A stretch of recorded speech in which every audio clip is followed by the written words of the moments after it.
D. Mays, Fingan, and Donick, 1025, 1063 The Game, broadcasting from the Busy Bee Plumbing, Heating, and Air Conditioning Game Nashville studios, home of the $99 yearly Beehive membership, where the buzz is always about great service. Willie Donick, Derek Mason, Adam Vingan here with you on a snowy day in our fair city. I hope everybody is staying warm and staying safe. Gentlemen, are you snowed in?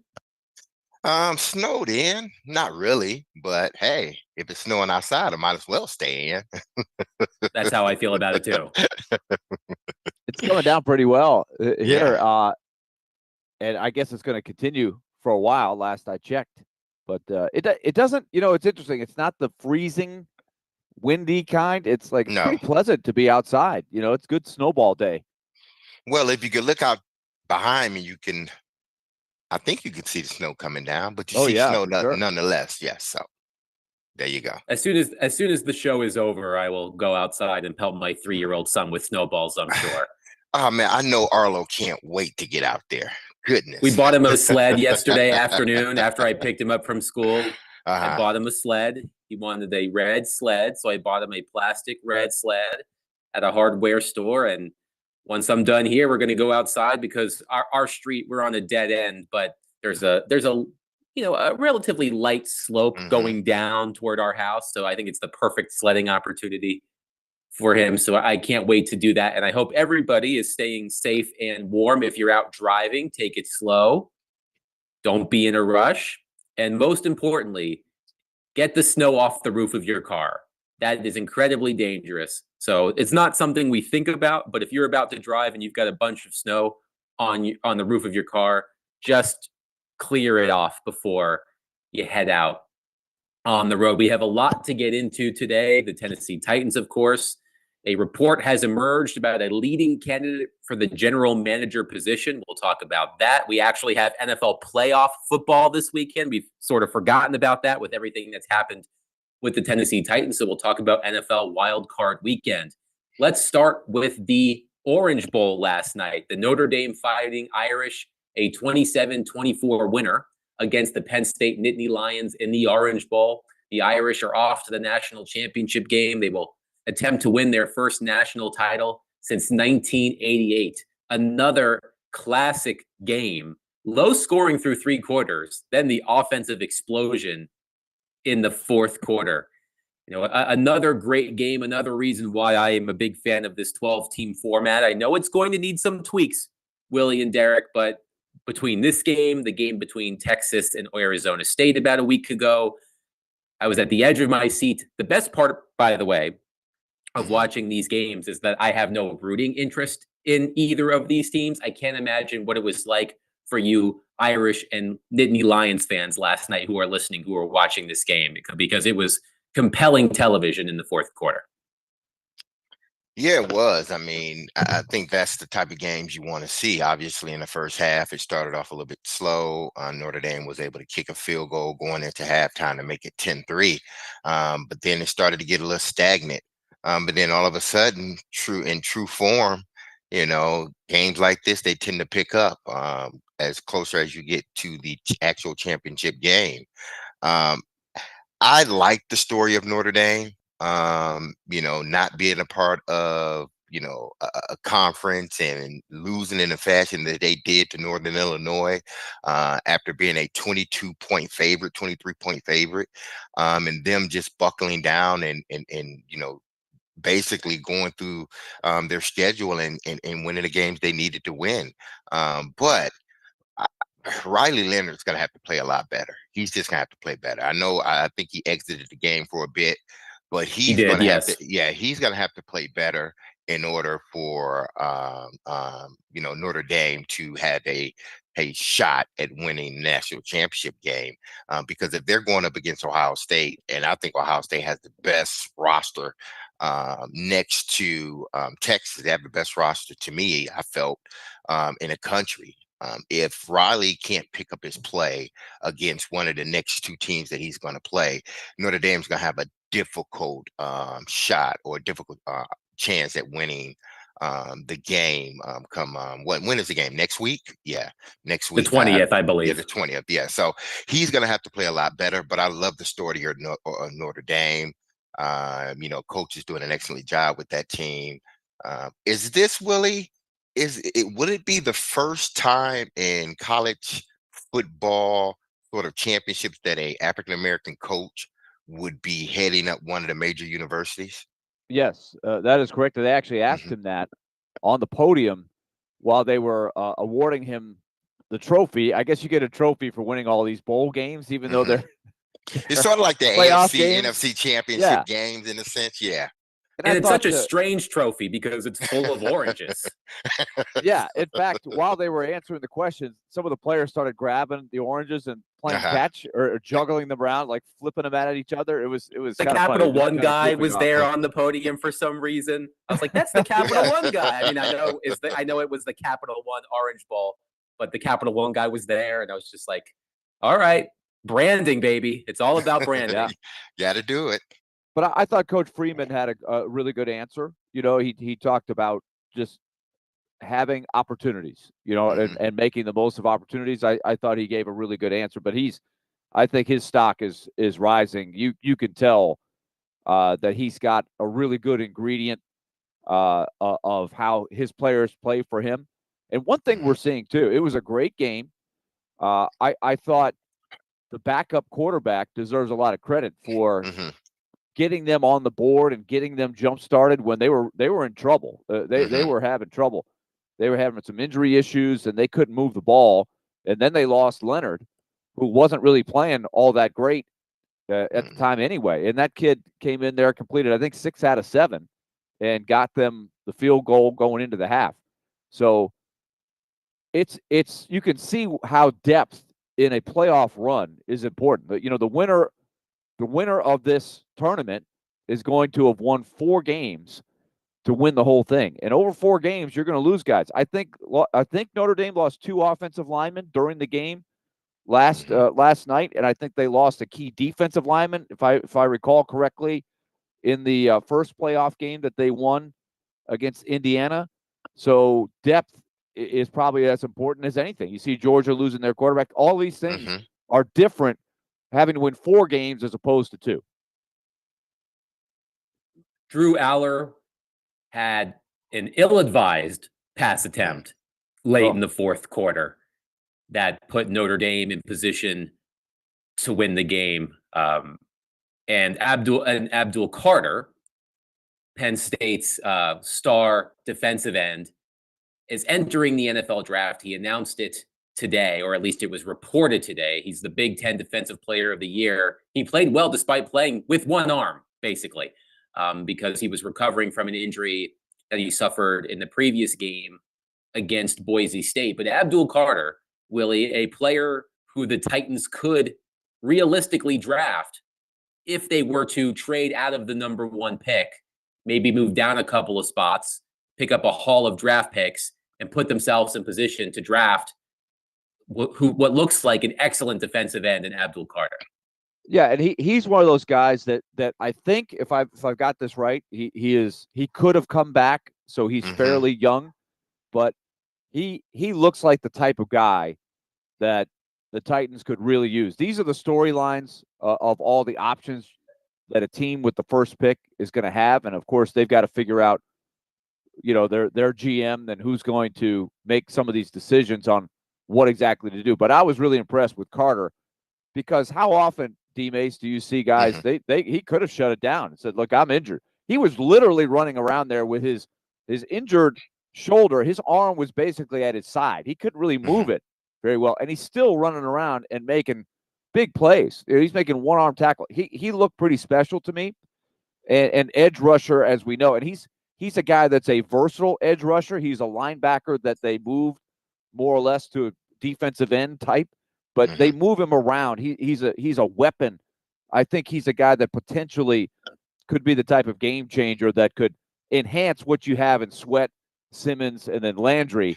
I'm just envisioning this. Obviously, they have a lot of other needs on the roster as well, but I'm looking at that as a possible. Could you move down a couple of spots, get him or a player like him, and also get extra picks, which the roster desperately needs? Well, Abdul Carter, I'm looking at PFF and take PFF for what it's worth. And it's not the end all be all, but I took a look at it last night, and he's the third ranked defensive end in the country in regards to his grading, how he graded out throughout the year. He was the third ranked player at his position, defensive player at his position. So that tells you amongst all of these defensive ends, edge rushers that are in college football, potentially could be coming out, he ranks third. The Ole Miss guy is ahead of him, and there's a Marshall guy ahead of him, 6'3", 252. So he has ideal size. Does he have the speed? It seems like he does have the speed to come off the edge. He allows you to be flexible in what you do in regards to your defense. If indeed you do draft a guy like that, look at what Dallas, if they ever got their stuff together, look at what Dallas is able to do with Michael Parsons. He sort of fits in that mold from size and speed of a Michael Parsons. I'm not saying that he is Michael Parsons, but some people were saying that. Yeah, this kid is damn good. Yeah, he's damn good. So Michael Parsons gives the Dallas Cowboys some flexibility when they're fully healthy. He gives them flexibility to play man-to-man on outside and do some other things because they know that he can get to the quarterback very quickly. And not only that, he disrupts the running game as well.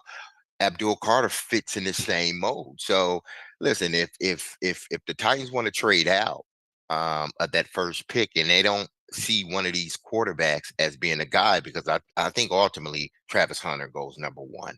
I do believe that. But outside of that, if you can trade down, like you said, Willie, not too far, maybe to the third, possible fourth spot, pick up picks and get a guy like Abdul Carter, I think that's a plus. Matching him with Simmons and Sweat and Harold Landry on one side. I mean, now you start to fortify your defense back up. Now you can have an identity. You can get back to that identity that was winning you football games. Tough, physical, aggressive defense, run the football and play action pass. Hey, Adam, to answer your other question too, the other part of that, the Drew Aller interception, and I was watching, I was really happy for Notre Dame. I was truly neutral last night. It was just enjoying the game. It was a close game. I had some family members over here, and we just enjoyed the fact that, and of course, D. Mason and I were bowling with the Predators, Bruno and friends. And so I guess we were friends of Bruno last night. Exactly. We got our bowling in. So we watched the game, the first half of the game. We got to see it there while we were bowling with everybody. But then when we got home, you could just sit back and watch, hey, who's going to win this game? But I couldn't help but think a lot about James Franklin. Aller made the really poor decision to, the late over the middle cardinal sin. They always say the quarterback, and he got burned. And so Notre Dame has now benefited twice, late in halves, where a team sort of took a little leap of faith where they could have played it a little more close to the vest. It just shows you the play to win. Don't play not to lose. Well, sometimes it doesn't work, right? When you're a little too aggressive in that situation. How about the fumble they didn't get? Penn State didn't get right before the half, and it ended up being a 24-27 game. Yes, that was big too, and that was Carter that had a chance to recover that fumble. But James Franklin, he's so close. I'm curious, and because I think a Tennessee could find themselves in this position down the road. Several SEC teams that I know have a lot of listeners in this area. Put yourself in the shoes of Penn State. If you're a Penn State fan, you got to feel pretty good about the season, even though you're going to hear the narrative again. James Franklin can't get him over the hump. Well, they want to come to playoff games, right? 1-18, James Franklin now is 1-18 all time versus AP top 5 opponents, including 1-15 at Penn State. Right. So 1-15 against top 5. You do have to put that in perspective. What would be a good record against the top 5? You're playing top 5. So if you're 500, I think that's pretty good. Yeah, obviously one win is not enough, but that to me is something that I'm curious as he continues to go year after year. But you've got this new era. You have to consider this season a success, right? They haven't been to that level before, but it's still going to leave people wanting more.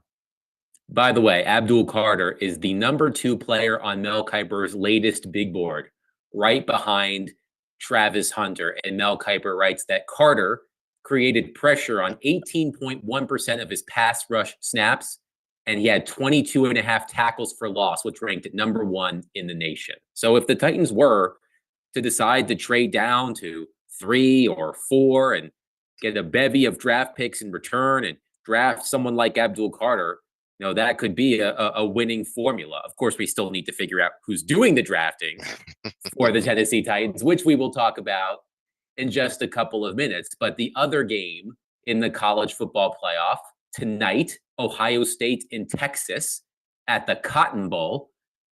Ohio State, the eighth ranked team in the college football playoff, the 8th seed, I should say. Texas, #5. What do you make, Willie and Derek, of that matchup today? Which, by the way, you can hear right here on 102.5, 106.3 The Game. Yeah, I mean, here's the problem with sort of both of these teams. But I think if you look at Ohio State, it seems like they're sort of working out of theirs, and Texas is still muddying in theirs. Ohio State, after that Michigan game, we're trying to figure out, like, is this team for real? And, Day was on a hot seat, whether you believe it or not, but there were a lot of fans upset with him because he couldn't beat Michigan. And what he was able to do with that team is rally that team back around and get them pointed directly back at the national championship. And since then, I think they played as good or has been the best team in the country after the Michigan game. Now, you can say, well, they didn't play in the Big Ten championship, so they didn't get a chance to play, Oregon. Maybe they would have had a loss in the Big Ten championship game against Oregon. Well, now it doesn't matter. They came back and they dominated Oregon in the playoffs. They dominated the teams, and both teams that they had to play, they completely dominated. They showed that they were the best team. So they're sort of working out of theirs.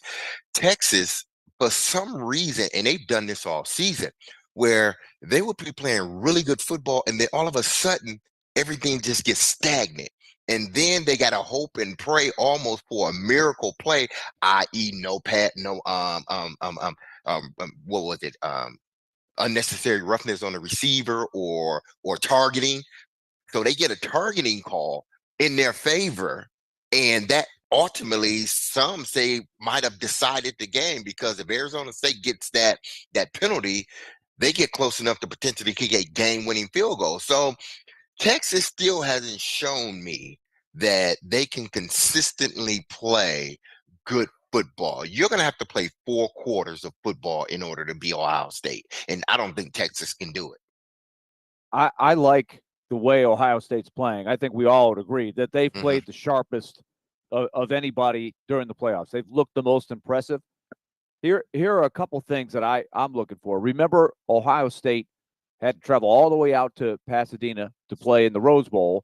Now they got to travel to Dallas, which is, a fairly decent size road trip. So how do they hold up with that? This is, again, new territory with the journey all the way to a championship, whereas Texas is playing in their backyard. They didn't have to do nearly as much travel. They had the home game like Ohio State in the first round. They went to Atlanta in the second round, and now they basically don't have to travel for this game. I guess it's a bus ride. So does that affect the game? What's the crowd like? Obviously, Texas is probably going to have an advantage there. So what does that look like for how Texas plays? But the thing that really I want to see, Quinn Ewers is not a super mobile quarterback. He can throw it, and they've got some good receivers, skill players. But Ohio State's front four and the ability to get after the quarterback without bringing a lot of extra pressure, but they can bring the extra guy here and there. They're good at that too. I want to see how Ewers handles that pressure. You can hear the Cotton Bowl on our airwaves starting at 6:30. All action presented by Twin Peaks and Parman Tractor and Equipment. 615-737-1025. We'll take your calls and your texts on our phone lines, driven by WilsonCountyHyundai.com. Coming up next, a leading candidate has reportedly emerged for the open Tennessee Titans general manager position. We'll tell you who that is Coming up next, Willie Donick, Derek Mason, Adam Vingan, 1025, 1063 The Game.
D-Base, Vingan and Donick, 1025, 1063 The Game. Willie Donick, Derek Mason, Adam Vingan here with you. The Tennessee Titans have confirmed within the past 30 minutes that they have completed an interview with Dolphins senior personnel executive Reggie McKenzie for the team's general manager position. And this morning, when a list of the candidates that the Titans are interviewing, Albert Breer of Sports Illustrated tweeted out the list of general manager candidates who are being interviewed today, tomorrow, and Sunday. Diana Rossini of The Athletic quote tweeted Albert Breer and said this: "The Titans are going to go through the process, and I'd expect Reggie McKenzie to get a lot of support. I would consider him to be the lead candidate for Tennessee." So here is a quick biography of Reggie McKenzie. He was the Oakland Raiders general manager for 7 years between 2012 and 2018. He had a 40-72 record as general manager. The Raiders made one playoff appearance in 2016. They lost in the wild card round. As I said, the current Dolphins senior personnel executive. He has connections with both Chad Brinker because he spent 18 years in the Green Bay Packers personnel department. I believe Brinker was starting his career at the time McKenzie was about to leave the Packers, but there was some overlap there. He would also have some overlap with Brian Callahan because Callahan was the quarterback's coach for the Raiders in 2018. So there are connections there. So according to Diana Rossini, she believes that Reggie McKenzie, who just interviewed for the GM position, is the lead candidate. Willie, what we know about Reggie McKenzie, and that was just a quick synopsis of his resume, what do you make of Reggie McKenzie as a potential Titans general manager? Well, I'm not going to pretend to be able to really give you a great evaluation of Reggie McKenzie as opposed to all of these other names. And there's a long list of people it looks like they are looking to talk to. And some of these names are not just interviewing, and this is going to be D-Mace's point, I think. They're not just interviewing with the Titans. They're going to be going to other places as well to talk to people. So there is a true carousel going on.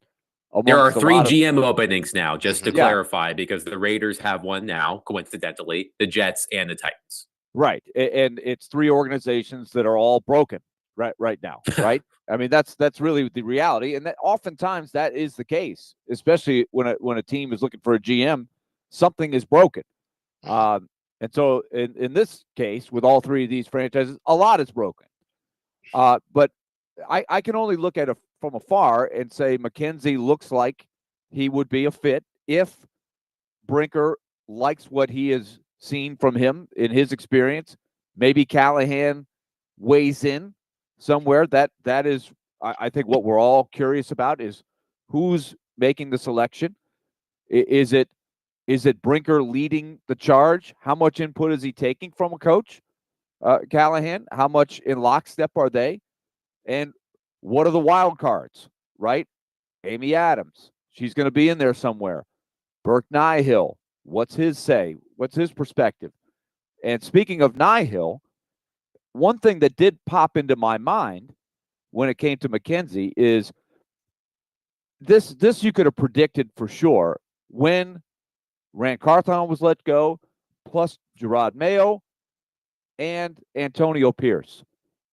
3 minorities that were let go with a pretty short leash. They didn't get a whole lot of time to work through. And you can compare it to other examples.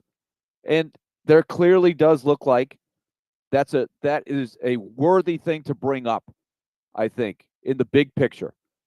Rand Carthon was in the NFL's accelerator program, which brings good, qualified minority candidates to the table, and teams can get to know them better. That is where Burke Nihill, among others, discovered Rand Carthon and got him hired. So for the league to see this go down and say, wow, that's a pretty quick hook on Rand Carthon, and you're going to have a lot of people asking questions, why didn't he get a longer tenure to work through what looked like it was a pretty obvious rebuilding situation? Was he really that bad? Was he that much of a problem?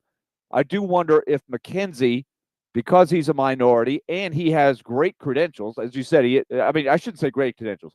He didn't have a great run as a GM, but he does have a lot of experience as a GM, and he's been part of a lot of other winning organizations without a doubt.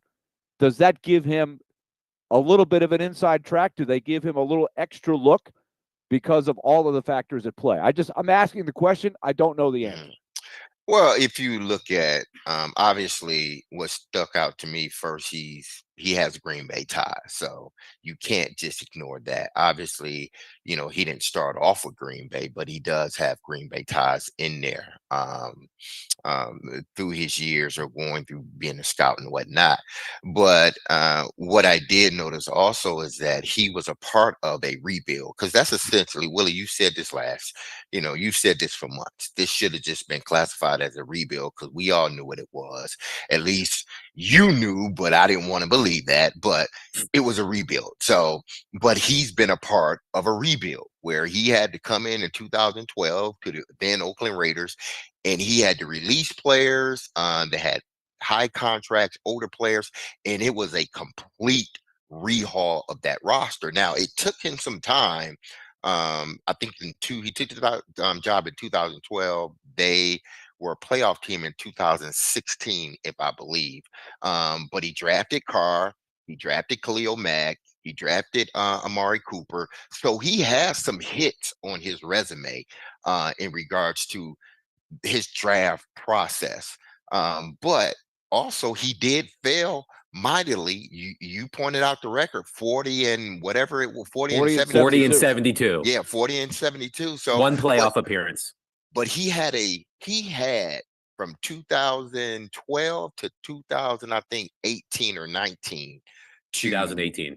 Yeah, to build that team back up. He was executive of the year in 2016. So he has done some good things. Now, it ultimately it wasn't sustainable. Now, it could have been his fault, it could have been owner's fault. We don't know.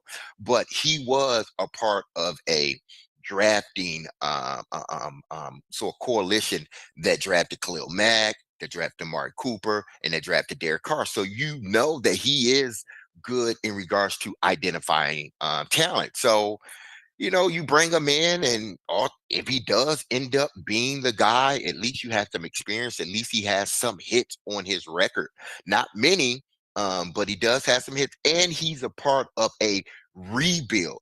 Remember this, Willie. When you look at, let's just go back. When you look at somebody like Jeff Fisher, why did the Rams, one of the reasons I believe the Rams hired Jeff Fisher, because he had experienced a full team move. So he knew what that was about. He went through the ups and downs. So you hire him in St. Louis. Why? Because they're also having another move, and he's been a part of that. So he knows what it entails. Maybe, just maybe, you hire a guy like McKenzie because he's been through a true rebuild, and it hasn't been, he didn't go through it 30 years ago. It was 10, 15 years ago. So maybe you hire him because he has the experience of going through a total rebuild. And I think the Green Bay part is the other big match. Green Bay has been cited by the organization as one that they want to emulate. And so McKenzie's experience there, I think you would be probably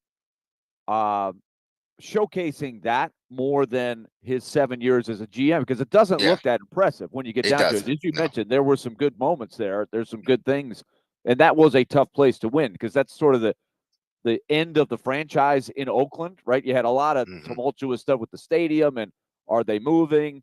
Are they not moving? And yes, they are moving. That wasn't easy. But at the same time, 40 and 72 doesn't look all that great. He did play at the University of Tennessee. He played for some really good Raiders teams back in the day as a player. So he's got a unique background, I think. But Adam, I'm curious too.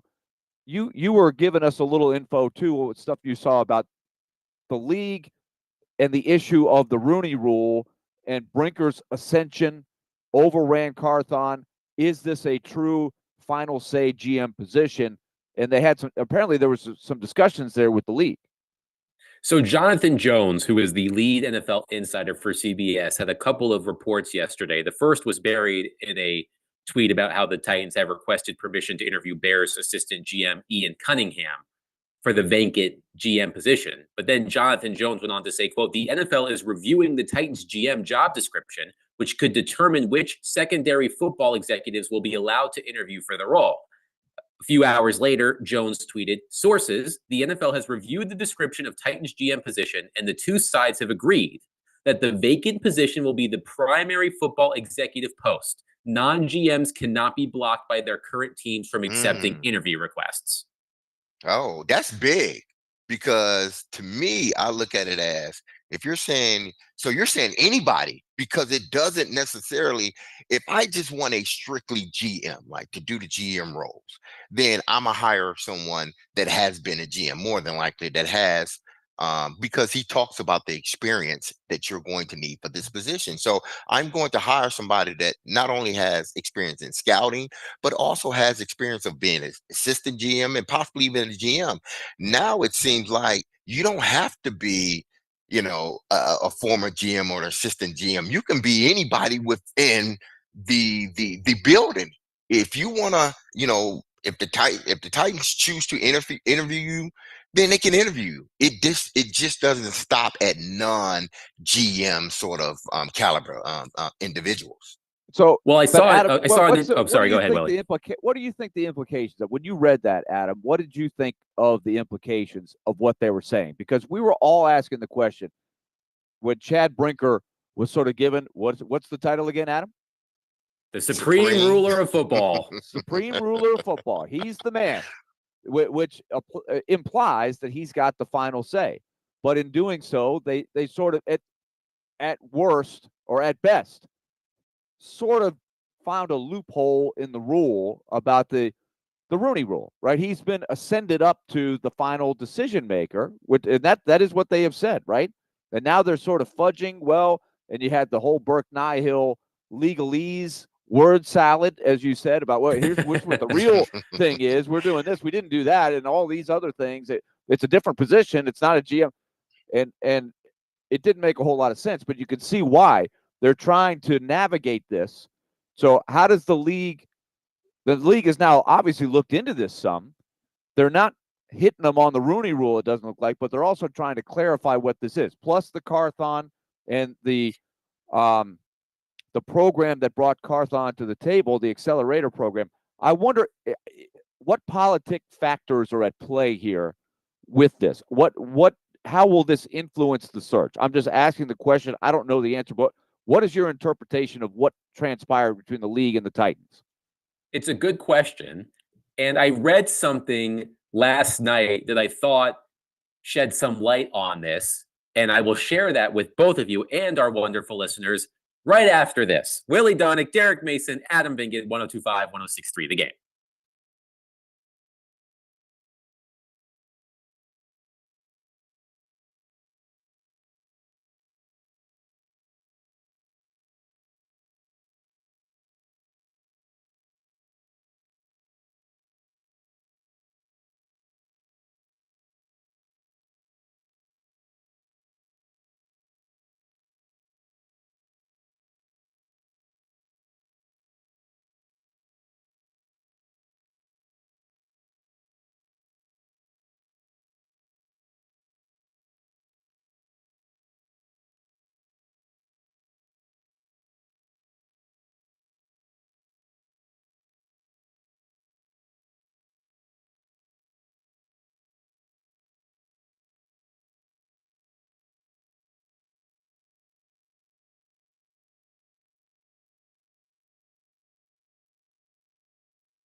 Vingan and Donick, 1025, 1063. The Game. Willie Donick, Derek Mason, Adam Vingan here with you. The Tennessee Titans have completed an interview with Reggie McKenzie, the Dolphins senior personnel executive, for the vacant GM position. According to Albert Breer of Sports Illustrated, the Titans are also scheduled to interview Thomas Dimitroff, the ex-Atlanta Falcons general manager, and John Spytek, I hope I'm pronouncing that correctly, the Buccaneers assistant GM, today as well. So 3 interviews scheduled for the Titans today, one of which has been completed according to the team.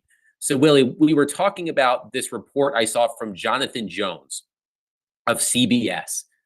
He wrote on Twitter last night, quote, "Sources, the NFL has reviewed the description of Titans GM position and the 2 sides have agreed that the vacant position will be the primary football executive post. Non-GMs cannot be blocked by their current teams from accepting interview requests." And then I read something from Mike Florio over at Pro Football Talk. The headline, "Despite lacking final say, Titans GM job will be treated as, quote, primary executive position." And this is what Florio wrote in part, quote, "It looks and feels like a page from the Make It Up As We Go playbook, with the Titans now able to hire a non-GM from another team for a GM job that doesn't hold full GM powers." Exactly. The wand waving by the league office has a collateral benefit to Big Shield, aka the NFL.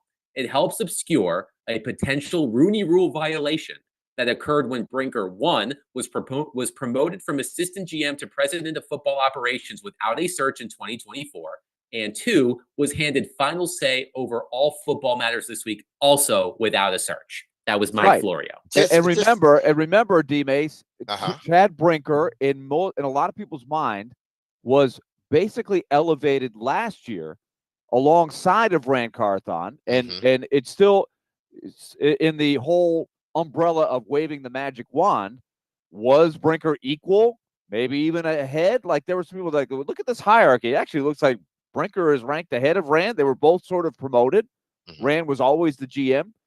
But how does that look from afar when Ran Carthon is the fall guy, right? Knowing how he got that position, how is it viewed by the league when the Rooney Rule is involved? That's why I asked the question about what influence does that have on this current search?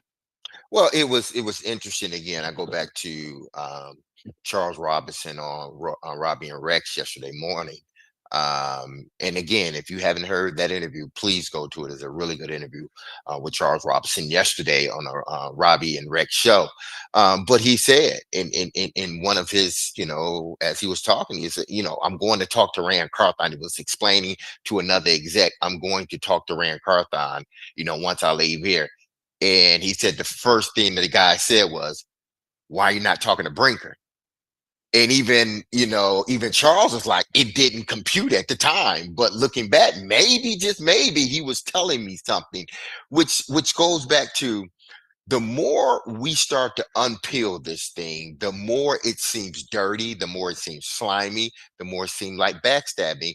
Whether Rand knew what was going on or not, it was, you elevated a guy above the GM without doing a proper search. So you just, within the collection of those that are within the Titans facility, y'all decided, we're gonna establish this new position. Don't do any search and just hire Brinker. That sounds very sneaky and fishy to me. That sounds like setting yourself up to be the guy while the other guy is the fall guy. You go back to when they talked about the structure. They said, well, Amy and I talked. Rand was in agreement. So where was Rand at when y'all were talking? Was he in the room? Did y'all interview Rand for the position and Brinker end up getting it? What was it? Or did y'all decide amongst the 3 or 2 of y'all, or 4 of y'all minus Rand, this is what we're going to do? And oh, by the way, let's go talk to Rand. Rand has to be on board now.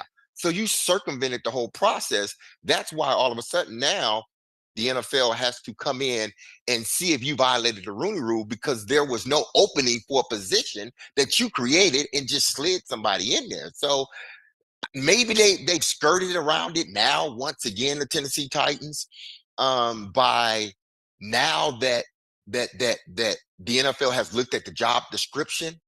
Again, it doesn't need to go to a GM. It can go to, hell, it can go to a secretary if he wants it to go to a secretary. Because like y'all said, no, I'm being honest, like you two explained, whoever gets this job, they won't have no say. Brinker has all the say. You're just the face and the guy or girl that's going to walk around talking and smiling and regurgitating what you, Brinker, Nihil, and possibly Amy talk about behind closed doors.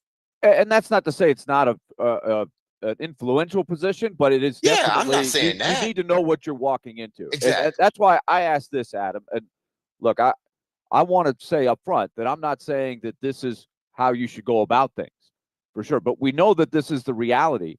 This is why the Rooney Rule exists, and politics are involved. There would be a cross section of people that I think would say from the outside, look, before they hired Ran Carthon, they had never had a minority head coach or GM.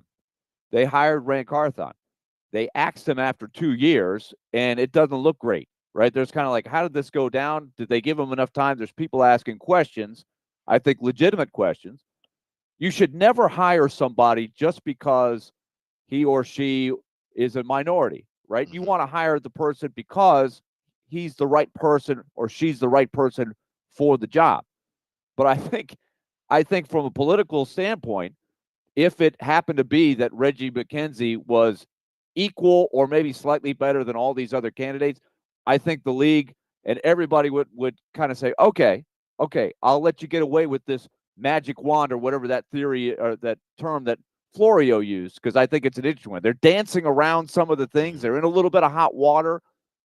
You hire a minority here for this GM position. We'll call it the GM, even though is he really the GM?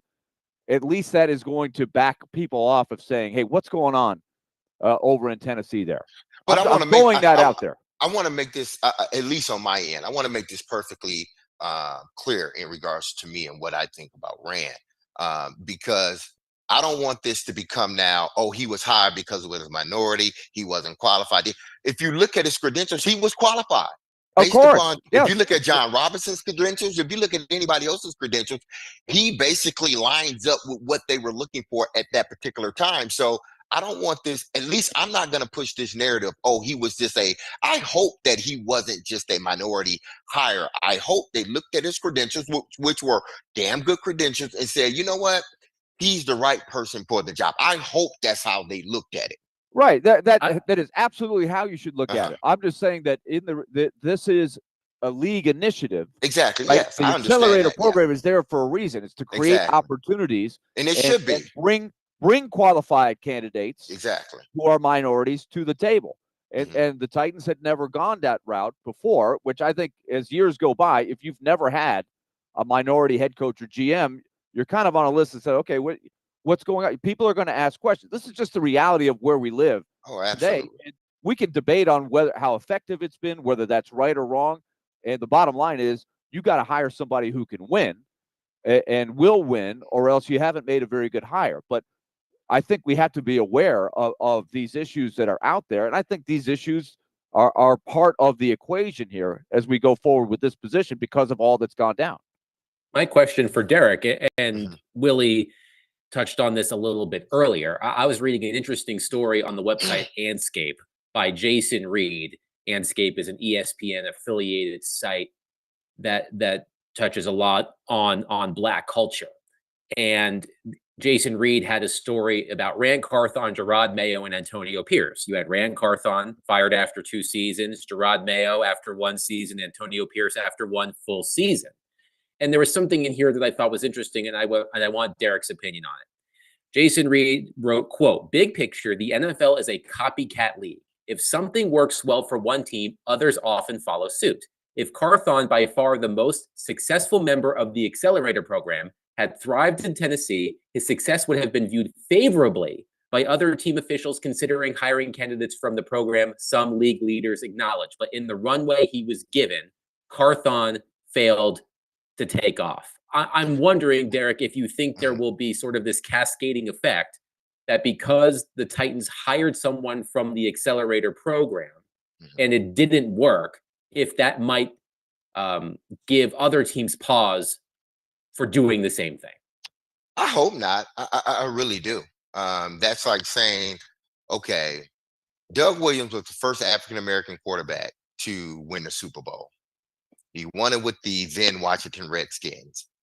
So now everybody in the league say, okay, a black quarterback can lead a team. He is, intelligent enough. He can, sort of read defenses and carve defenses up. He can do that. So what do? They start trickling in, more African-American quarterbacks. And now you see, I believe, more African-American quarterbacks starting in the NFL than you've seen in recent years. Hell, you can go all the way back to the inception of the NFL. But if then you go from Doug Williams to say, I don't know, name another black quarterback that didn't succeed. Somebody that possibly didn't win a Super Bowl, Randall Cunningham, but was really good, or Warren Moon, but was really good. And they said, well, since Warren Moon and Randall didn't win a Super Bowl, we need to go away from this black quarterback sort of thing we're trying to implement. If all it takes is that, then I feel sad for this league. If all it takes for African-American or minority coaches / GMs for Rand to be a part of this accelerator program, he gets hired, and all of a sudden now he gets fired after 2 years, which I don't think they really gave him an opportunity to build the roster. Because to me, and obviously, Willie, you were the first one to say that this was a rebuild. So if you're going to look at Rand and say, you know what, it didn't work in Tennessee, knowing the circus that Tennessee has been in for the last 3-4 years, if you look at that and say, well, we can't hire any African-American or minority individuals that come out of the accelerator program because Rand didn't work, then I think, why even have it? If that's the case, you put it in place. Why did you because if that's the case, every white coach and GM that fails, you shouldn't hire another white coach or GM. That's just the way I look at it. If the trend is what it is, because there are more white coaches and GMs that fail than there are black coaches and GM, based upon the numbers. So if you're going to go along with that trend, let it go along with everybody and start hiring people that are not of Caucasian descent or African-American descent. Hire someone else, but that's not what they're going to do. We don't play on the same playing field. We just don't. Let's call it what it is. African-American coaches and GMs do not play on the same level playing field as everybody else. Here's the thing about it. It's not necessarily what happens now. I want to see if these guys, 2, possibly 3 years now, because typically when you get fired as a GM, you got to sit back for a couple of years before your name starts to circulate amongst the masses. You kind of got to get that dirt off you from the previous team, go work for another team, doing something, and that team's successful. Let's see if Rand or Gerard Mayo or Pierce or these guys are in the next round of potential in the next 2 years of potential GM candidates or head coaching candidates. If they're not, then that whole accelerated program is a damn shame. It's a sham. That's what it is. Because when white head coaches get fired after their first stint, what happens? They go regroup. And then if they're a successful organization, what happens? Their names get circulated back around and they get these interviews. Now, whether they get the job or not, I don't know, but they are amongst the interviewees. Let's see if that happens with Gerard Mayo. Let's see if that happened with Pierce, with Rand Carthon, guys like that only got 1 year to prove whether they can turn the team around or not. That's just reality. I'm just speaking what I see. I'm not making anything up here. If you don't like that, what could be a potential fact, then okay. If you're not seeing this as well, then something's wrong with you. 615-737-1025. What are your thoughts on Reggie McKenzie, Dolphins senior personnel executive, the first confirmed interview of the Tennessee Titans for the vacant GM position? We'll take your thoughts. Also, Ask D Mace coming up at 12:30. So if you have questions for Derek, you can get them in now on our text line at 615-737-1025. Of course, regardless of who the Tennessee Titans hire as their general manager, there's always the elephant in the room. Amy Adams Strunk. And we'll discuss her next. Willie Dunnick, Derek Mason, Adam Vingan, 1025, 1063 The Game.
D-Mace, Vingan, and Donick, 102.5, 106.3 The Game, broadcasting from the Busy Bee Plumbing, Heating, and Busy Bee Plumbing, Heating, and Air Conditioning Game Nashville Studios, home of the $99 yearly Beehive membership, where the buzz is always about great service. Willie Donick, Derek Mason, Adam Vingan here with you. On our phone line, driven by WilsonCountyHyundai.com, Tyree is waiting to chat with us. Tyree, thank you for calling. Please go ahead. How's everybody doing today? Doing good. And I can tell you this much. 2025 needs to chill out for a little bit. It is only the 10th. Y'all know that, right? And all this stuff that is going on is just amazing. My only concern is about, it just seems like it's a whole bunch of snake oil maneuvering going around in this organization right now. My biggest concern is the precedent that everything is setting. Okay, so if they did find a loophole, what's going to be the next one they're going to be looking for?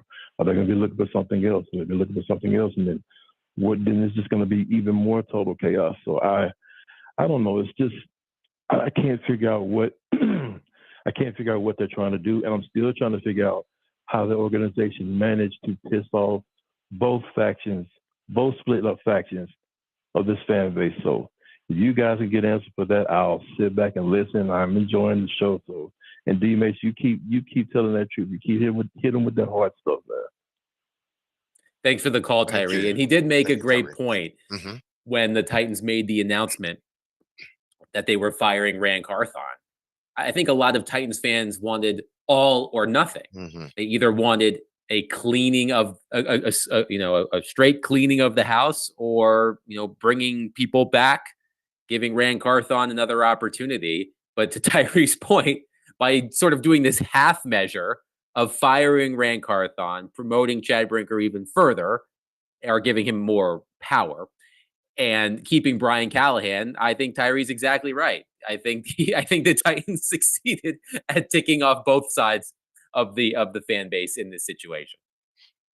And hey, that's what happens when people see your franchise as dysfunctional.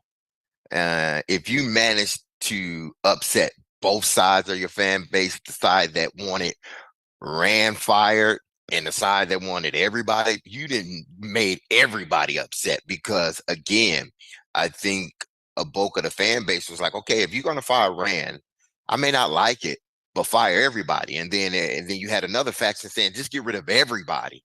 Well, they went down the middle, as the Tennessee Titans typically do.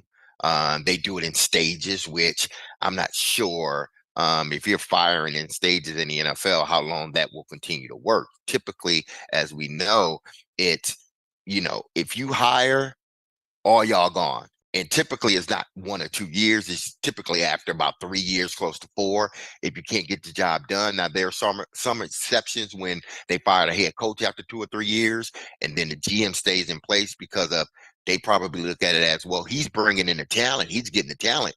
You're just not producing on the field. But from what the Titans did, I think you have the city mad at you and upset at you as a owner. They're not mad at, they may think Brinkert is a snake oil salesman, but they're mad at Amy. The whole city is upset with Amy because they feel she should have just fired everybody and started over. Well, again, I've looked at a lot of perspectives. We've talked a lot about our perspective and watching this franchise and scrutinizing it every day, year round. That's how we operate in Nashville. We're going to watch the Titans every move. We can talk about the nuances and all of the things that went wrong. And then I'm matching that up with what I've read the last couple of days in the wake of the firings. Like, there was a great article in The Athletic just talked about the bumbling owners who never seem to be able to be patient enough to understand why a team is struggling. And they just can everybody, even though, like, one of the nuances we've discussed here is when Rand took over, which is when Chad Brinker came in, by the way. And who brought in Chad Brinker? It was Rand, right? Chad Brinker wouldn't be here if it weren't for Rand Carthon. They inherited a mess, and you could see it coming. But I don't know. And yes, that's Kelly barking in, by the way. Reporting in on the unintended consequences of broadcasting on snow days. On a snow day. But I'm preparing for my son at some point to find his way in here. I'm trying to barricade him as best I can, but no promises between now and 2:00 that my 3-year-old makes an appearance on the show. Just letting you know that now. yeah, so there's a big lack of patience in general, and a lot of it comes back to the owners, in my opinion, not always understanding. And this was the theme of the article on The Athletic, as how you build a roster, how it does take time sometimes. Just because you lose, it doesn't mean that you have a bad general manager, etc. So I think that's something to consider here. From afar, Rand Carthon takes all of the hit, right? They're not way much into the dynamics of how did Chad Brinker get there? Why is Chad Brinker up there? He's got the reins now, but how did he get the reins? And it's like, well, Rand Carthon was 9-20, whatever. He didn't succeed, so he's out. So the article you're referencing, Willie, was written by Mike Jones of The Athletic. The headline, NFL owners show their ineptitude and impulsivity with quick coach and GM firings. And this is the section about Amy Adams Strunk that I would love to read. Mike Jones writes, quote, patience also certainly remains lacking in Nashville, where Strunk has yet to exhibit an understanding of all that goes into rebuilding a team. Rather than foster a winning culture, her approaches continue to fuel division and a lack of trust among top officials. Under Strunk, controlling owner since 2015, the Titans have struggled to figure out how to conduct their rebuild. The Titans hired Carthon because of his extensive track record of identifying young talent and a belief in building through the draft. But Carthon felt pressure to swing big on free agents rather than build methodically through the draft, and Strunk fired him after the Titans failed to deliver a rapid turnaround similar to that of AFC South rival Houston the year before. She ignored that Texans GM Nick Caserio used 3 years of draft-based building to fortify a roster around 2023 Rookie of the Year CJ Stroud, then sprinkled in high-profile free agents. The turnaround didn't just happen overnight in Houston. That was Mike Jones on the Adam. All of that was great, but again, and I think he sort of spells out everything that people are trying to figure out. Like, based upon what he said, it's like, yeah, like why did they make the move so quickly, and why hasn't she been patient? And now she's labeled as an impatient owner. But there was one sentence in there that I was like, wow. What is Brinker's what is their philosophy now? What's this is who we're gonna be. Draft and develop. Stop. And retain. Right and retain. Okay, don't forget retain. Yeah. It's draft, develop, and retain. Right. Well, Rand didn't have enough time. Grow to your own return. talent. Yeah. Rand didn't have enough time to retain talent because the rookies that he drafted are still in their rookie contract. So you didn't even let him get to the retain part. But listen to what he said. Build through the draft. Hey, Adam, read that line about Rand Carthon and why the Titans loved Rand Carthon. Read that again. All right. The Titans hired Carthon, and this is Mike Jones from The Athletic. Quote, the Titans hired Carthon because of his extensive track record of identifying young talent and a belief in building through the draft. But Carthon felt pressure to swing big on free agents rather than build methodically through the draft. And Strunk fired him after the Titans failed to deliver a rapid turnaround similar to that of Houston the year before. There you go. They think people are stupid. That's the thing. They think they can say things to people, and people are not going to then use those words which they said in the past against them. They're saying this about Rand Carthon, which they said when they hired him 2 years ago. And now all of a sudden that's not good enough. Now this new vision is we're going to build through the draft. Whoa. Slow down. Backtrack that, please. Isn't that what you hired Rand Carthon to do? You said his expertise, which y'all loved about him, not simply like he's okay at it. Y'all love that about him. That's why you hired him. But now all of a sudden, no, we're not going that way, but we are going that way. But we're doing it with Brinker now instead of Rand Carthon. See, this is why this stuff just looks ugly. It looks ugly because you're trying to fool people once again. You did it before, now you're trying to do it again. You did it with the quarterback last year, and now you're trying to do it again with the GM position. Again, do not urinate on on your fans and then tell them it's raining. Point blank. And that's what you're doing. Anybody got anything? That, Will? I thought Willie was about to chime in there. I think we've said it backwards and forward.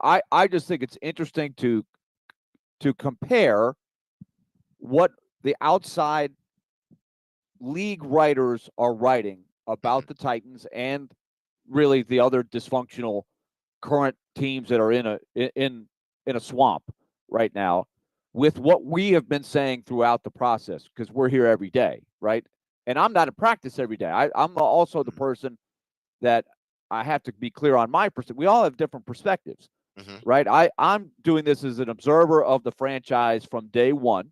I've watched virtually every Titans game that's been played. But in the last 10 years or so, since I've been traveling with the Predators, I don't go to practice or as much during the season. I go to the training camp when I can, et cetera. But there's a different perspective that I have than somebody like Tehran, who's there every day talking to the players, knows the dynamic. You know, Joe would be one. You know, Jared goes there. So we're all a little bit different. But I think it's interesting to compare how everybody views the franchise and why they're there. To me, that's always the thing. Are they aware that when they hired Ran Carthon, I'm talking about Amy Adams and Burke Nihill, when they assessed firing Mike Vrabel, did they say to themselves, hey, look, you've had 3 empty drafts. We don't have a lot of homegrown talent here in the draft and develop. It's going to take some time to build the roster. Was that a thought? Or were they like, oh, no, we'll be fine. We'll just spend a lot of money on free agency. That always works. And, oh, yeah, we've got Will Levis. He'll be fine. You know, I think that should be that I think was they misrepresented what they had, and they put Ran Carthon in a position to fail. Ran Carthon is the fall guy, but what's ironic is the guy they brought in through Ran Carthon is the guy that they have elevated here and promoted to fix the problem. But if they just understood that this was going to be a rebuild from the start, the storm was coming, I think it would have been a lot easier to say, we've got to stay the course. We've got to keep everybody here. We're just starting this rebuild. It's going to take time. That would have been the much more realistic and sensible approach, in my opinion. The storm, Derek, the storm was already there. Yes, I think one of the other points that a lot of people are making is, and Brian Callahan, I believe it was Tehran Davenport, asked Brian Callahan at the beginning of the week, which seems like forever ago. This was like 4 days ago, but it feels like weeks and months ago. He asked Brian Callahan about Chad Brinker's involvement, and I believe Brian Callahan said, you know, Chad and Ran and we were all in this together. And so when we look at Ran Carthon's record as general manager, not the win-loss record, not just the win-loss record, but the transactional record, the drafting record, there are some, you know, there are some, you know, some blemishes on there, to say the least. But wasn't Chad Brinker also intimately involved in a lot of this? So why is Chad Brinker not getting as much of or any of the blame as Ran Carthon in this?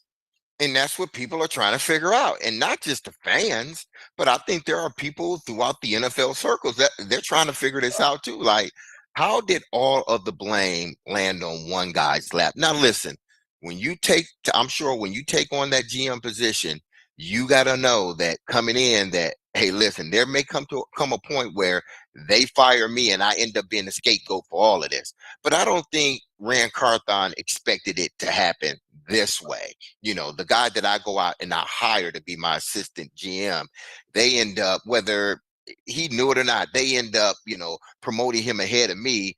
And then we all are in this together.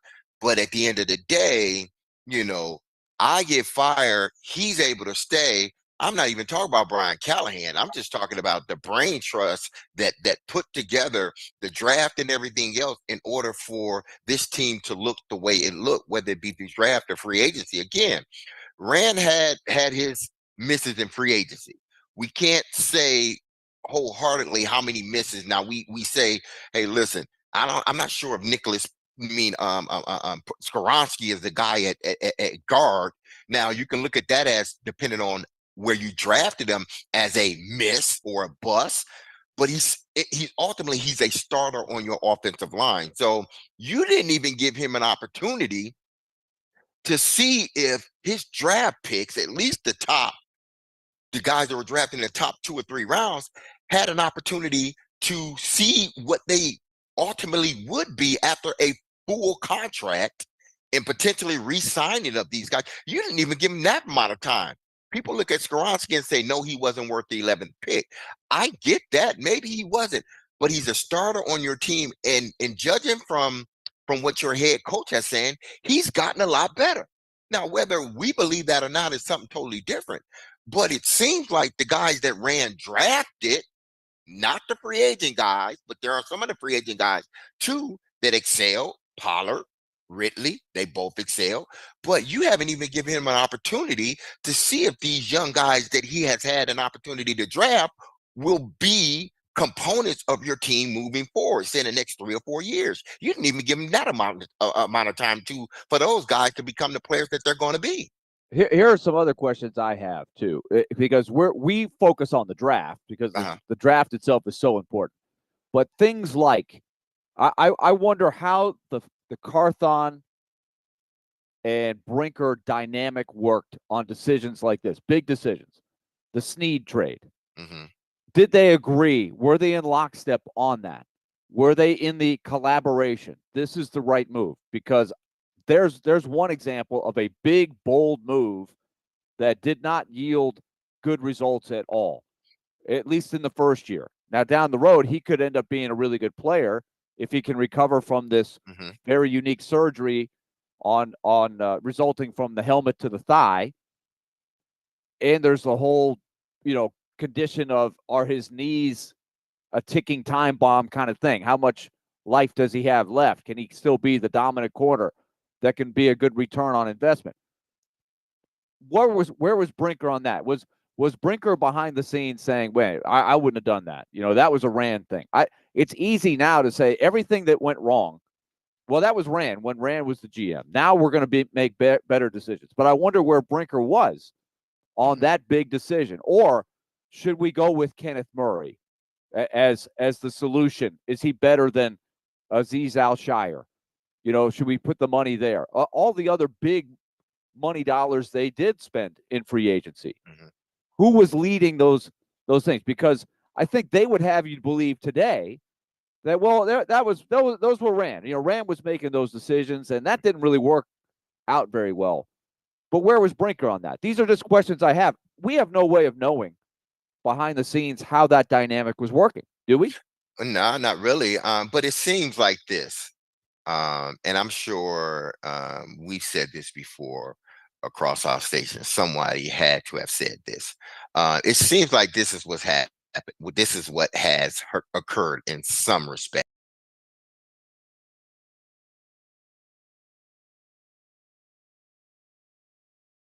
We think it's going well, but then when it goes bad, it was just, no, it was him.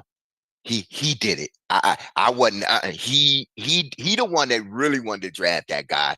And if that's the way it's going to be, you're never going to have a successful run. I think the part where you look at Vrabel and John Robinson, I think they had a successful run because I think they were on the same page, regardless of whether they would have loved each other or liked each other or not. It seemed like they were on the same page until they were not toward the end. Once the whole, AJ Brown thing happened, and then subsequently she fires John Robinson, then some talks was Robinson and Vrabel on the same page. Well, when they were winning, it seemed like they were on the same page. But now all of a sudden, something happens. You trade away your best player, and now your best player comes back and he scores 2 touchdowns on you, has a field day. Now all of a sudden, oh no, that was J-Rob. When in fact it could have been J-Rob, but now it's J-Rob. It seems like they're doing the same thing here. Like we all was in this when we were bringing the guys in where everything was on a level playing ground. But now that it went south, it was just that guy. And I can do it better. That's the way it seems. I'm not saying that it was that way, but that's the way I think people are sort of looking at it.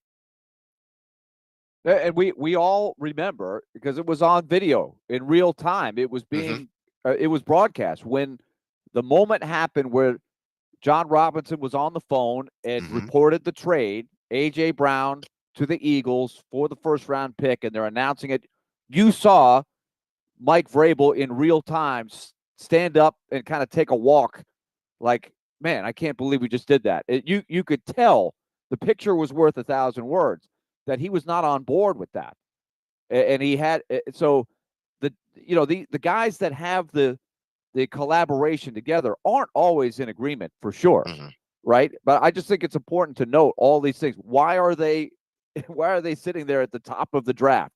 There's a lot of decisions that were made that led them to here. And right now, it's very easy to put it all in a box and saying that was Rand, under Rand's leadership, when so much of it was inherited, that they were going to struggle, especially when you were looking at the guy who was going to save you was Will Levis. And not only did he not save you, he sunk you. 615-737-1025. I apologize again. The unintended consequences of doing this from home. A barking dog.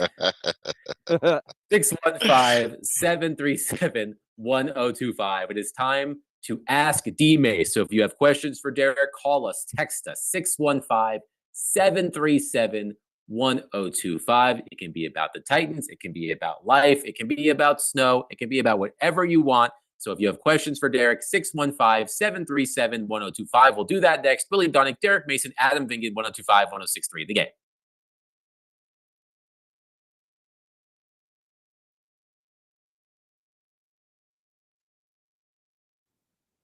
All right, let's talk Lee Company, 615-567-1000 or leecompany.com. Here we are on a snow day. Snow still coming down pretty steady over here on the east side, but we're nice and warm, and it's a good thing.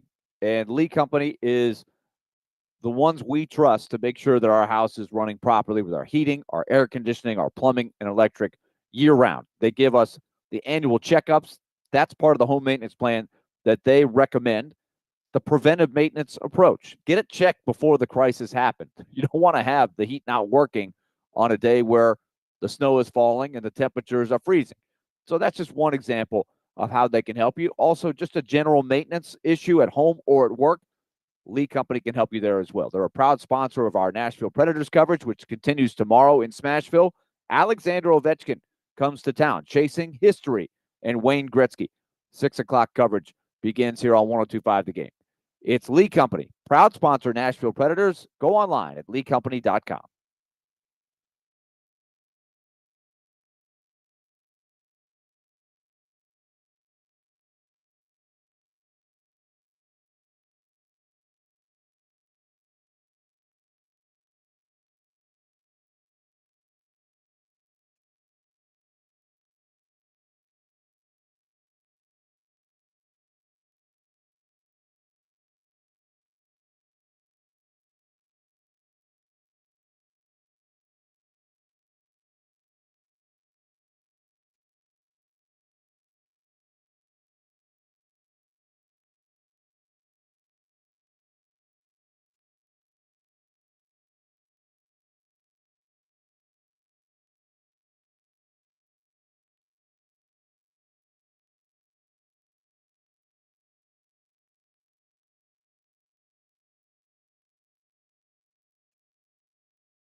G-Mace. He played 15 years in the NFL. Quick throw.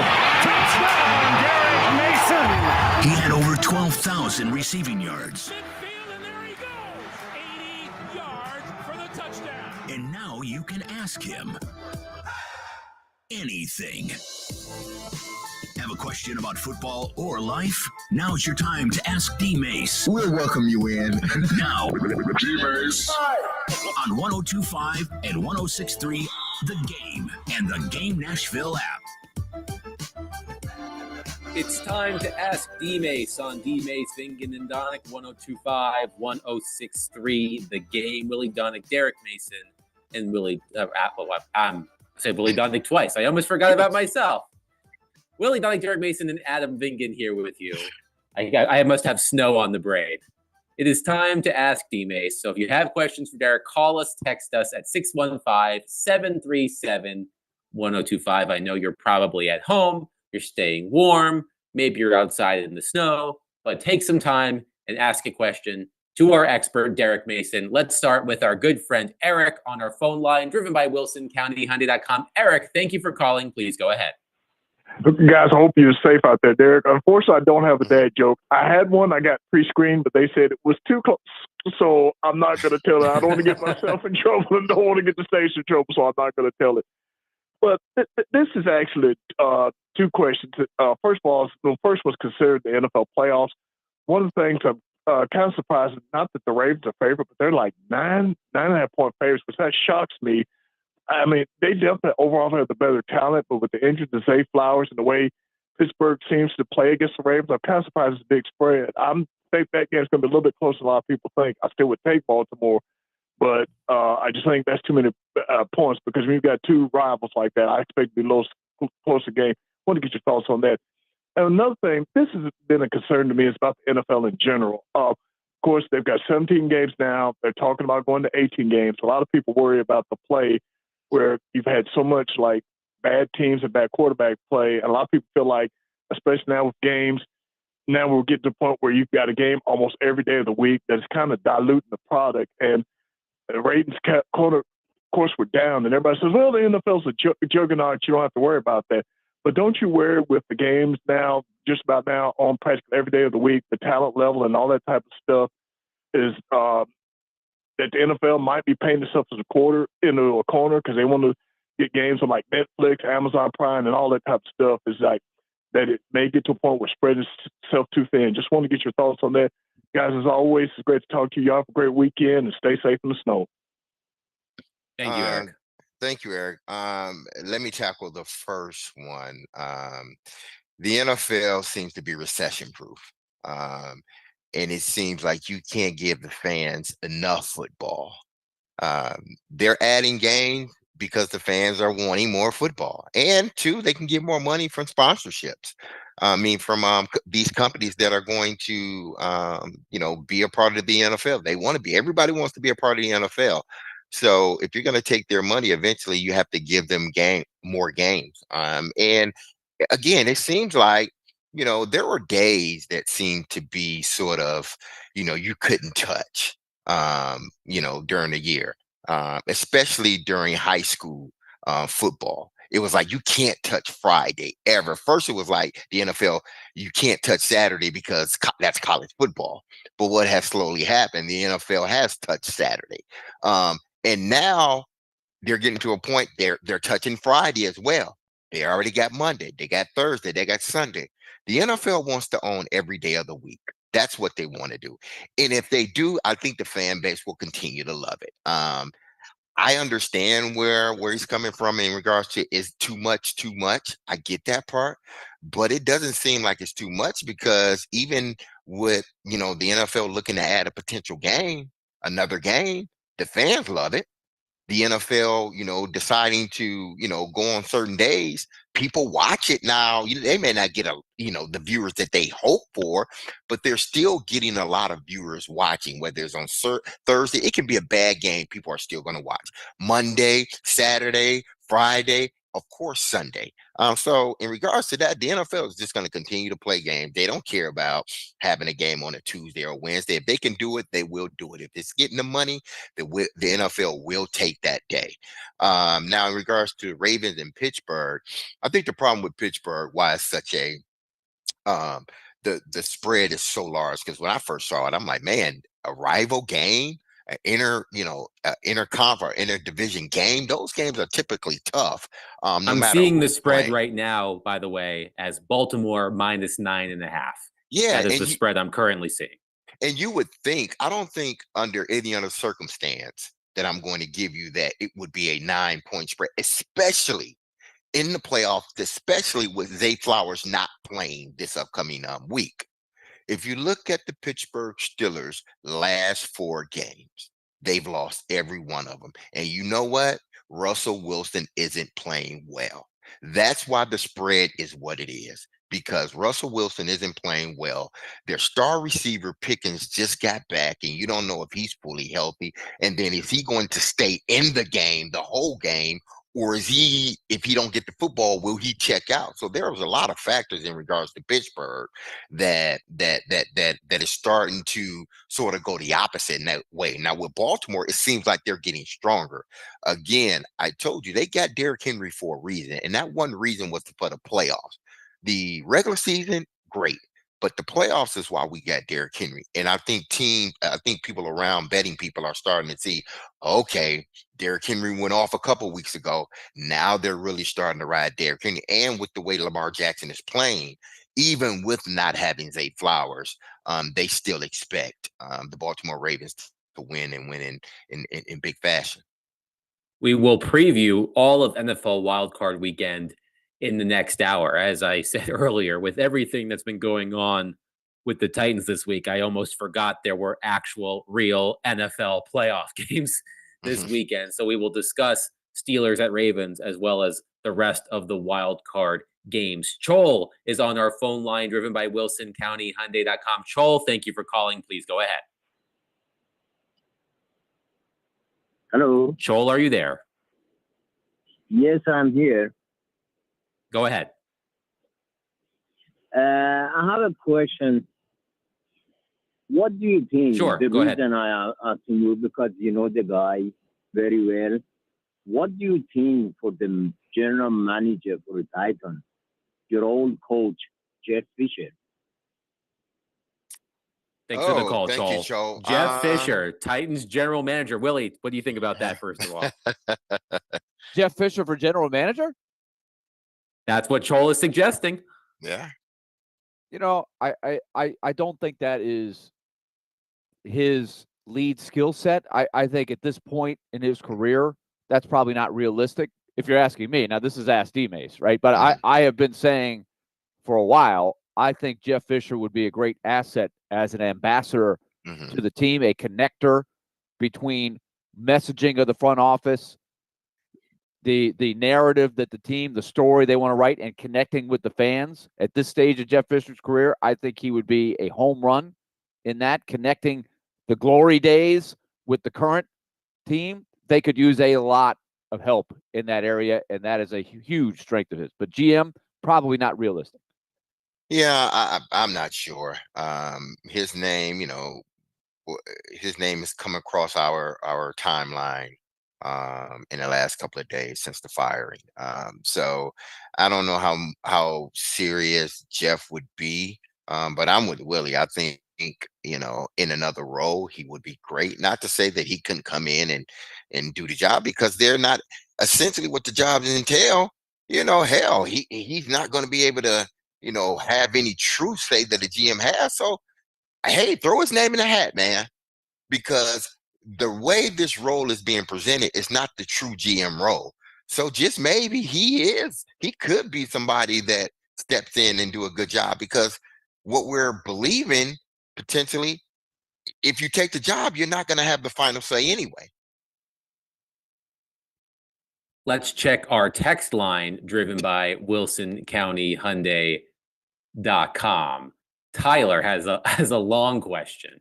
Tyler says, let me start by saying two things. First, I am in the faction that wanted to just fire everyone and restart the power structure more traditionally with just a GM that hires a head coach that starts at the same time. I didn't think Rand did an amazing job because I didn't love his communication skills with the fans. But I'd be lying if I said I didn't like all of his moves because I supported more moves than I disliked, even if they didn't pan out. Second, I think Chad Brinker comes off as a total BS con artist, and I hate that he's in charge. But is there any hope that Chad actually is the right guy to be in charge and Rand was more of a problem than I thought from the outside? I think the odds are closer to none than slim that is true. But what do you guys think? Or Derek thinks? I'm just looking for a glimmer of hope because I'm about ready to give up on this team after being a fan my whole life. Tyler, step back from that ledge, my friend. Derek, what do you think?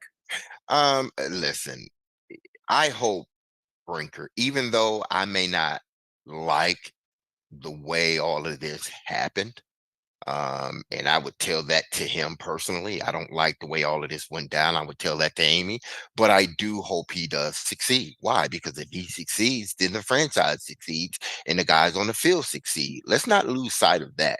It's about truly the guys on the field. And, you know, if moving on from Rand, which I didn't like, I wasn't in support of it. Everybody knows that. But if moving away from Rand and sort of, you know, choosing to sort of do it this way, if indeed it does work and Brinker turns out to be great, then all right, fine, let's go. Because ultimately, what I want is for the team to win, you know, point blank. And if, you know, Brinker being the head, ultimately that happens, then okay. But you know, if it's not happening after 1 or 2, if it's not happening after 1 or 2 years, I don't want to hear anybody say give him time. I don't care who the GM is, or obviously we know who Brinker is, but I don't care who the GM is. If you are screaming, if you're one of the ones that said you needed to fire Rand Carthon even after 2 years, and great, you have every right to say that because of his record. Then if they don't get this right in a year or two, then I want to hear the same type of energy for the next guy. Matter of fact, I want it for everybody. That's going to happen. That is going to happen. And it will, because of the way Titans are doing things. Jared's got it all planned out for next year. He's got it all planned out that they're going to be bad next year, and then the fall guy is going to be Callahan. And that might be. That could happen, sure. But so you get into this vicious cycle of, hey, if you have a bad year, somebody's got to go. Instead of being honest with where you are, forget about why you led up to it, but assessing where you are and knowing it's going to take some time. In that article that we talked about earlier, the Texans looked like they made a great turnaround, but the reality was they were bad for 3 years, and they built up draft capital, and that helped them flip around and now look like they're in a pretty good spot here. That's one of the key teams that you have to beat, but you can't be unrealistic with where you are in the process. And so for all those that are saying, hey, why did they just blow out Rand? Why didn't they just go ahead and clean house? Think about how far you could be behind if you had to hire a GM, all the infrastructure people that go out, a whole coaching staff, etc., and you have the first pick. Think about how far behind you would be by the time you had all these people hired. That's not always the solution, is just blow it up and start over with everybody. 615-737-1025. If you have any other questions for Derek Mason, please feel free to call us and text us on our phone lines driven by WilsonCountyHyundai.com. Again, that number, 615-737-1025. Willie Donick, Derek Mason, Adam Vingan, 1025-1063. The Game.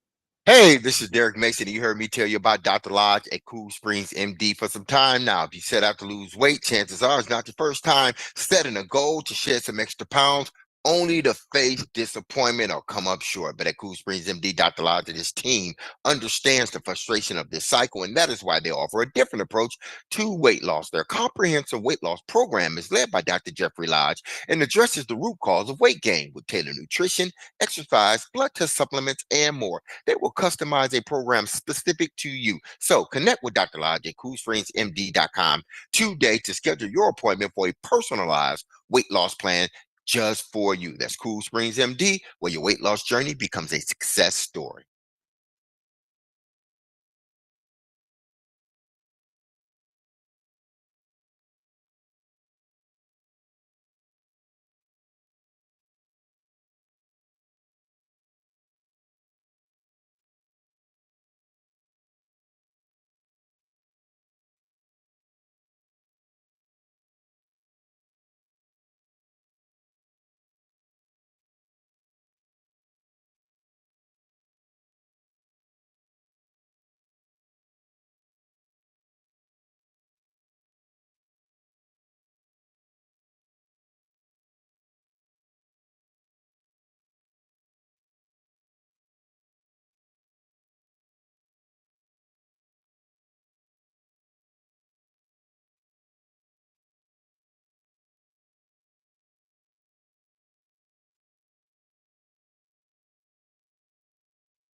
Ask D Mace time on Willie Donick, Derek Mason, Adam Bingen, which is DVD. I'm all over the place today. I don't know what's going on. D Mace, Bingen, and Donick, 1025, 1063 the game. Willie Donick, Derek Mason, Adam Bingen. I should have that memorized by now. It is time for Ask D Mace. Maybe it's because I just went downstairs to check on my son and he's eating snow cream. Are you both familiar with the concept of snow cream? No. Yes, I am. So snow cream is, Willie, you take snow, obviously. You take, I think, sweetened condensed milk, a vanilla extract. Yeah, and you make ice cream out of the snow. Mm-hmm. We used to do that back in Michigan when I was a kid. When the snow would fall, you had to get it when it's falling, like it first fall. You can't wait till people have been trampling on it, and you don't want no discolorated snow. You mean you can't eat the yellow snow? No. I wanted to make sure. I did want to make sure that there was no yellow snow in his snow cream because there are 2 dogs in the house right now. So Exactly. I wanted to make sure that he didn't think it was lemon flavored or anything like that. But he is enjoying his What snow about brown cream, and I snow? hope all of you are enjoying your snow day here with us.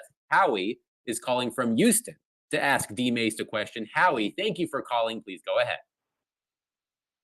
Yeah, thank you for taking my call. And it's a hilarious story about the snow.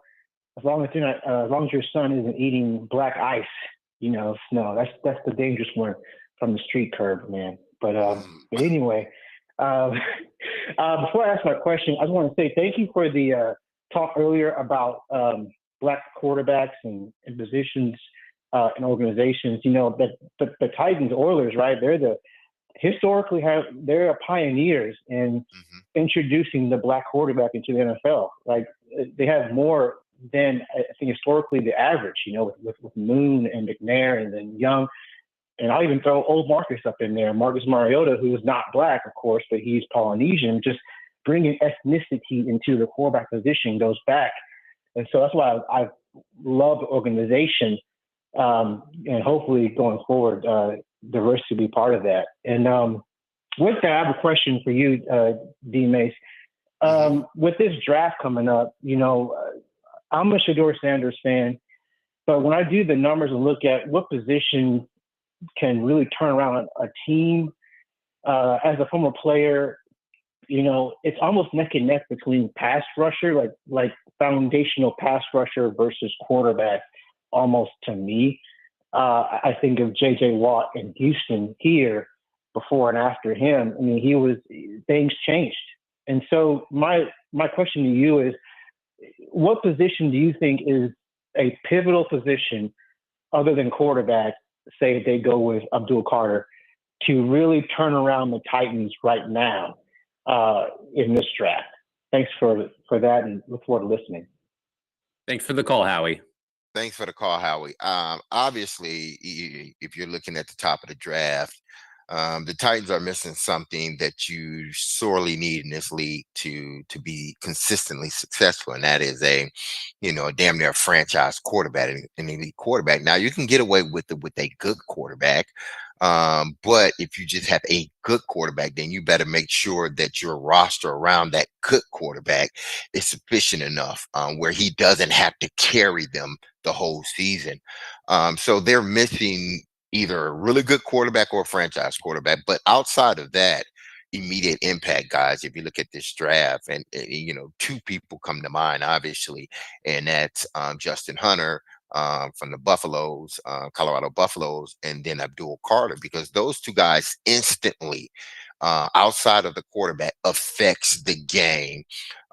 From a play standpoint, you have a guy in Hunter, you could put him at wide receiver, you could put him at defensive back, and he's going to be, I believe, a playmaker for you. If you put him at defensive back, now what he does is shut down one half of the field. You look at all of the top corners in the National Football League, that is what they do. The guy that I look at is the guy from Denver, and what he's been able to do. He's runner-up for the Defensive Player of the Year as a cornerback. I think maybe 1 or 2 other cornerbacks have won it in recent years. I think Gilmore was the last cornerback to win that award. So you have to, because of the way the NFL is going with being pass happy, you have to have either a rush in that can get to the quarterback quick enough, or a shutdown corner, potentially Travis Hunter, that can take one of these premier wide receivers for the most point out of the game. So if you're going to start your franchise outside of the quarterback, I think those 2 positions right now, outside of the left tackle, we believe they have their left tackle, so maybe you don't have to go that route.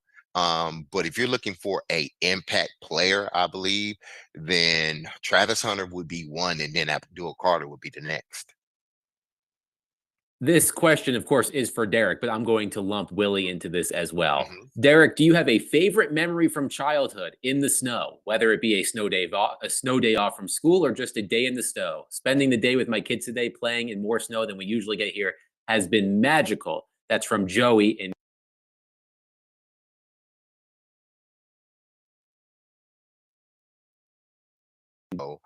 when they were younger. I think for me, it's just playing football with my brothers. We loved it when it would snow like this, because in Michigan, this is not really snow. When you start getting into the feet, then that's real snow in regards to shutting down a city. But we love going out there. Why? Because we used to play in the street on concrete. So if you get the snow down, it's sort of a padding. We would go out there, man, and we would play all day. We would play with 2-liter plastic Coke bottles. We would play with our sister teddy bears. We would tape them up like a football. Anytime we got an opportunity to play in snow, we did it, and we loved it. Willie, did it snow in Florida when you lived there by chance? No, it did not. It did not. In Florida, see, that's why Willie don't know about the cream, the snow cream, snow cream. right? Yeah, snow I cream. didn't He know about doesn't the know snow about cream. it. Yeah. Now I did Try you it know, after the show. Let us know. Okay, I did in Florida. I moved there when I was 12. I lived in New York before that, which Of is why I'm a course. Mets fan. So the snow for me, when we got a really good snowstorm and where I lived on a small college campus where my dad was the athletic director, and he would take my brother and I out. We had a really good hill. It's like it was made for sled riding. It had a good slope, and a lot of the students would come over there too. They would take trays from the cafeteria as a makeshift sled and use those to go down just for fun. We had a good toboggan, and man, the three of us on that thing could get some good speed, and you get those tracks, D-Mace, in the hill. You get it kind of entrenched in there.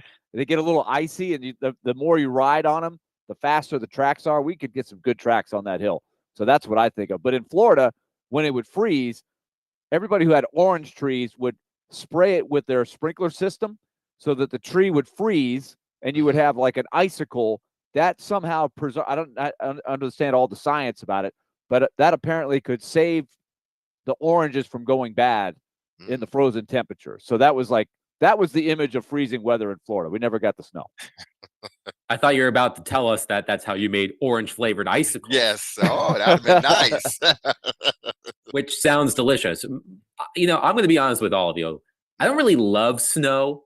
I do love cold weather. I don't really love snow just because of, especially growing up in the South. As Derek said, in Michigan, it takes feet of snow to shut everything down. Here, it takes the slightest dusting, and no one can drive, and the grocery stores have no milk or toilet paper. Just a little dusting. That's all it takes. And bread. Don't forget the bread. And bread. I don't love being stuck in the house. I do remember several years ago when my wife was pregnant with our son, and we had one of these storms. Our cars got stuck on the driveway because of all the ice. So my pregnant wife and I trudged from our home to the nearest Kroger, which was about a 20 to 25-minute walk. It was not enjoyable, but we got what we needed. But as I said, after the show is over, I'm going to go and play with my son in the snow. And as Joey from Gallatin said on our text line, that's what it's all about. One texter says, "Snow cream with a little rum." I'll just have to make sure that I don't put the rum. That's the adult version. Snow cream by mistake. That could lead to an interesting evening in the Vingan household. Hey, Adam, I got one for you. This is a recommendation as from East Sider to East Sider. Okay.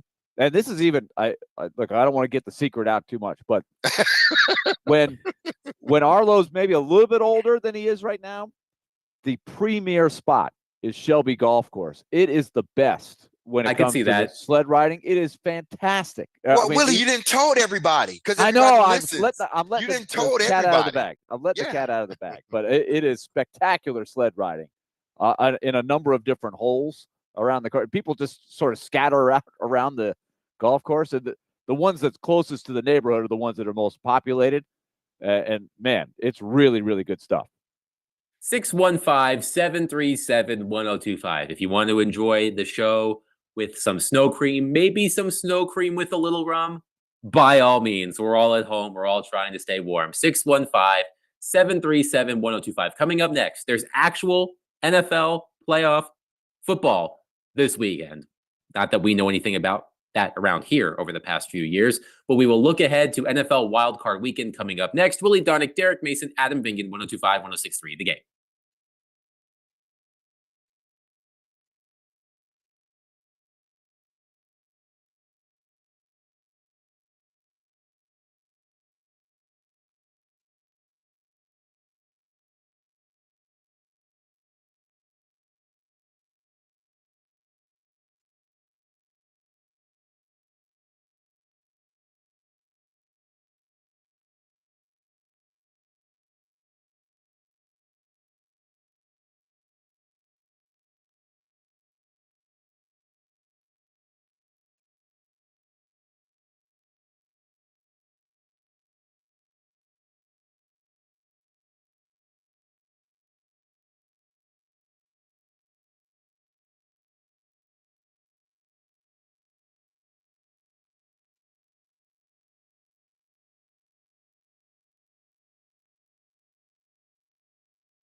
D Mace, Vingan, and Donick, 1025, 1063 The Game, broadcasting from the Busy Bee Plumbing, Heating, and Air Conditioning Game Nashville studios, home of the $99 yearly Beehive membership, where the buzz is always about great service. Willie Donick, Derek Mason, Adam Vingan here with you on a snowy Friday in Nashville. Before we move on to our next topic, Willie, Chuck, on our text line driven by WilsonCountyHyundai.com says, Willie, I did Shelby Park as a kid. Dylan said, no, you're ruining the fairways. I've seen it. Hole number 1 is perfect, but think of the fairways. Dylan and Antioch. The friends of Shelby Park are going to come after you, Willie Donick. I hate to tell Dylan this, but the genie has left the bottle. The damage has been done for the last several years. My kids and the neighborhood kids here can prove it. And I think it's the 10th hole that's the most popular. I think it's hole 10. It's right along the edge of the neighborhood, and it is a beautiful slope. In fact, if you go wrong, you actually go over a creek. So you got to be careful. Either the creek's frozen over, or you got to get off of that thing. You're gonna be really wet. Go into the water. I don't know if America's Funniest Home Videos is still on television, but if it is, and you want to submit something to win the prize, maybe station right where Willie is suggesting, and watch people crash over the creek. I've seen it. Well, it's the crash in the creek, and the other thing that always happens is you got the yo-yo that wants to walk the slide or the sled back up the middle where everybody's coming down instead of going over to the side and walking up the side. You've seen this, D. Mason. Somebody inevitably is going to get clipped. Yeah. Coming up there, it's like, don't go up the middle. Do not go up the middle. You got to teach everybody early on, or else you learn the hard way. Absolutely. So it's NFL Wild Card Weekend. We've got tons of playoff football. We had a college playoff football game last night. We have a college football playoff game tonight, which you can hear, of course, right here on 1025, 1063 The Game. And then we've got multiple days of NFL Wild Card football. So I thought the easiest way to do this is just by going through the games in order. So the first game of the weekend, Saturday at 3:30, the LA Chargers at the Houston Texans. And here's something I got a kick out of. This is from the website Awful Announcing. This is the 8th time the Houston Texans have made the postseason. This is the 8th time that the Texans will play in the first playoff game of Wild Card Weekend, or whichever round they started, which I believe has always been Wild Card Weekend. So the Houston Texans have made the playoffs 8 times. They have played in the Saturday 3:30 p.m. slot every single time. So I don't know why they put the Texans first every year, but they're doing it. We again. know why. Chargers, because nobody wants to watch the Texans. Exactly. Okay, well, either wouldn't way, you want to see Harbaugh in the Chargers? Well, now it hasn't always been that way. But Chargers at Texans, the Texans had their get right game here last week, but the Texans certainly did not look like the superpower they appeared to be becoming last season. The Chargers had a hell of a turnaround in Jim Harbaugh's first season. The line on this game is Chargers -3. And we'll make some picks at the end of the show and take it to the bank. But based on what I've seen from the Texans, I think they're ripe for the picking here, guys. And I think you really have to like how the Chargers are playing. I think they definitely have more momentum going into the postseason.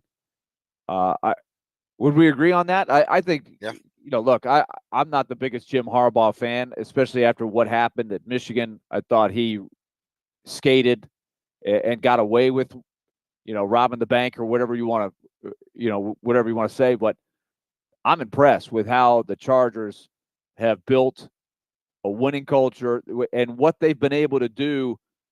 He had some good pieces he inherited that the previous regime could never do anything with to speak of. And I think he's taken them another level up there. And I think Herbert could be the kind of guy who could get hot and do well in the playoff game. So I kind of like the Chargers here, but the Chargers have that history, right? So now can Harbaugh take the next level of lifting the mental weight and baggage that the Chargers are known for? So you're saying that Jim Harbaugh has to stop the chargering. That's a verb. Yes, Chargering. yes, the chargering. When you have a verb, that tells you something. Well, I mean, if you look at this game, Houston has struggled. I think in the last 4 games, CJ Stroud has 3 interceptions in the last 4 games. He didn't play much against the Tennessee Titans, and they lost 2 of the 4 games. Now, they beat the Titans, obviously. They lost to, I believe, Baltimore and Kansas City. I forgot who the other win was against. But he has 3 turnovers in 4 games. It doesn't seem like he's been in complete rhythm all season. And then him losing some of his weapons on offense, mainly 2 of his receivers went down. Well, all 3 of them went down at one point, but I think the only one that's back right now is Nico Collins. So he does have that back in his favor. The defense seemed to be playing a little bit better. But CJ Stroud's gonna have to if they want to win this game, CJ Stroud's gonna have to pick up the play. Contrast that to Justin Herbert and the Chargers. It seemed like now they're starting to find their groove. They won 3 in a row. Justin Herbert has played really good football. He has he too has 2 interceptions in the last 4 games, but I think he has like 7 touchdowns as well in the last 4 games. And they won 3 out of the last 4. So it seems like the Chargers have picked up momentum as they head into the playoffs. But again, the Chargers got to travel to Houston. And that is an advantage for the Houston Texans, I believe. But as good of a job that Coach Ryan has done with the Houston Texans over the last 2 years, I think from an offensive standpoint, they've taken a step back, and I think that step back is because the offensive line isn't good, and then when you lose 2 of the 3 playmakers at the wide receiver position, that is going to hamper you somewhat. So if they can't stop that front 7 of the Chargers, it's going to be a long day for the Houston Texans. The next game on the schedule, one that Derek Mason holds near and dear to his heart. The Pittsburgh Steelers at David James's Baltimore Ravens. Go Ravens. Saturday night at 7:00 on Amazon. The Steelers enter the postseason on a 4-game losing streak. The Ravens will be without Zay Flowers because of injury. Derek, this rivalry, I have no dog in this fight. But when the Steelers and Ravens play, it is, for me, appointment television, just because of how much hatred there appears to be between these 2 organizations, which, of course, you can speak to from personal experience. Absolutely. I'm not going to even talk about Lamar Jackson in sort of this respect. We know who Lamar is. We know what he has to do and what he has to prove in the playoffs and the postseason. We know that, by all accounts, he should be a 3-time MVP once they make their decision on who the MVP is going to be. I think it may be a split, as we saw with Peyton Manning and the late great Steve McNair. It may end up being a split between Josh Allen and Lamar Jackson, which, hey, if it happens, it happens. But I'm going to talk about Derrick Henry. This is why they got Derrick Henry. The Pittsburgh Steelers, they're dealing with some issues at the quarterback position. Last 4 games, Russell Wilson hadn't played well. They just hadn't looked like the vaunted Pittsburgh Steelers team. But you thought even with that, it's a divisional game. This game should be tough. Vegas don't see it that way. Vegas don't see this being a close game, judging by the 9-point spread for the Baltimore Ravens. But if you look at Derrick Henry's last 3 games, 162, 147, and 138, 2 touchdowns, 1 touchdown. Obviously, 1 game he didn't have a touchdown against Pittsburgh, but he rushed for 162 yards versus the Pittsburgh Steelers, and now they got to turn right back around and play him again. Now what is Pittsburgh going to be doing? They're going to be concentrating solely on stopping Derrick Henry, and what happens? Now you lose sight of Lamar Jackson. Even without Zay Flowers, I think that Baltimore wins this game, 1, because Russell Wilson's not playing well, and it just seems like Derrick Henry is starting to sort of get going now, and I feel this is the only way they're going to win the championship if they can consistently get Derrick Henry to going. Willie, any thoughts on the matchup between the Steelers and the Ravens tomorrow evening? Yeah, it really does look like, again, if there's such thing as momentum and how you're playing at the end of the year, the Steelers look like they're sputtering for sure. Now, the one thing I've always admired about the Steelers, it does seem like they can get into the trenches and make it tough for you to run your way to the win, right? The old adage that Jeff Fisher always used to say when you guys would play the Steelers about Bill Cowher's Steelers teams, which I think have sort of carried over to Mike Tomlin's teams. They would rather lose the game than let you run over them. And I do think that they, as 9.5-point favorites, I'd be surprised if they got railroaded, even with Zay Flowers missing, and the way the Steelers have played. I just don't think the Steelers are going to let Derrick Henry run all over them. I'd be really surprised if it becomes an easy one for them. But that being said, I just don't know that they can score enough to beat them there. I think the Ravens will win, but I kind of like the Steelers in the points here. And we'll make our picks on these games and others when we take it to the bank at the end of the program. Moving on to Sunday. By the way, let's just say this real quick. How did the Ravens lose 5 games? Derrick Henry, 1,921 yards, 16 touchdowns. Lamar Jackson, not even saying what his rushing yards are, 41 touchdown passes and 4 interceptions. How did they lose 5 games? Ask David James. David, how did they lose 5 games? That darn defense, man. It was just you know what's even worse is when you combine the rushing with the passing yards, they've had 7,000 all-purpose yards as a team on the offense, and they still lost 5 games. I don't get it. Remember, they started 0-2. Yep. They lost to Kansas City and lost to the by Raiders a toe. By a toe to 2. Kansas City. Right, but in the other games, they gave up 29 points in a loss to the. They gave up 29 points in a loss to the Browns, 18 points in a loss to the Steelers, 24 points in a loss to the Eagles. But they gave up 27 to the Chiefs and 26 to the Raiders. So that's how they lost 5 games.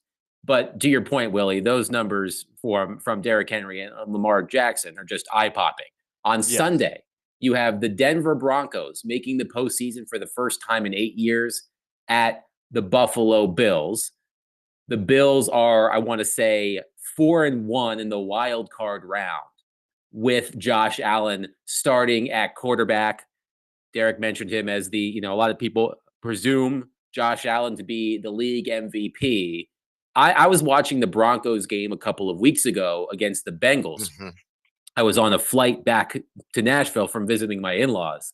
And Bo Nix blew me away with some of the plays he made in that game.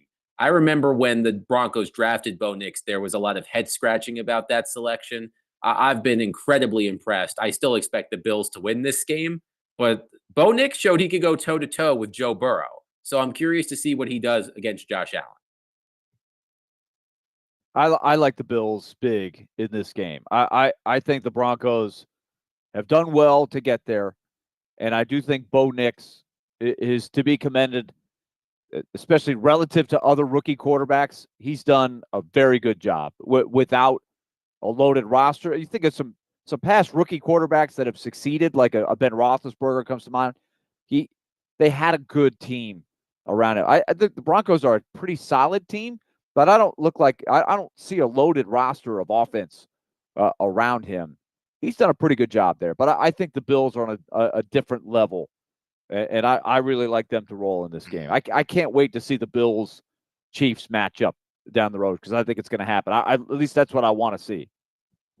If Denver wants any chance of winning this game, they got to keep it close. I think if they keep this game close, then the pressure's on the Buffalo Bills to do what's necessary to try to win a football game. Because, if you look at it, everybody's picking Buffalo to win. They're picking, a lot of people are picking Josh Allen to be the league MVP. They're picking the Buffalo Bills to be an NFC Championship game against either, Kansas City or potentially Baltimore. So if Denver wants a shot at winning, they got to keep it close first. And then the rookie is going to have to make 1 or 2 plays in this game. He doesn't need to carry the team per se, but he does need to make 1 or 2 plays during this game that's going to tip the scale. Now, their defense is good. They're only giving up, under 20 points a game. Overall, I think it's somewhere around 18 points. They got the best cornerback in the National Football League. But the bad part about that is that Buffalo don't hone in on one guy. I know they got Shakir, and he's been sort of Josh Allen's favorite target, but he too wasn't over 1,000 yards. So, but what happens is he distributes the ball to everybody. I'm talking about Josh Allen. It's hard to defend a quarterback that distributes the ball to everybody, rather than you having a guy that you know is going to get the ball majority of the time. So that's going to be the big task for Denver in that defense is they don't have a marquee guy. They got some good players, but they don't have a marquee guy. Now, how do you keep everything in front of you?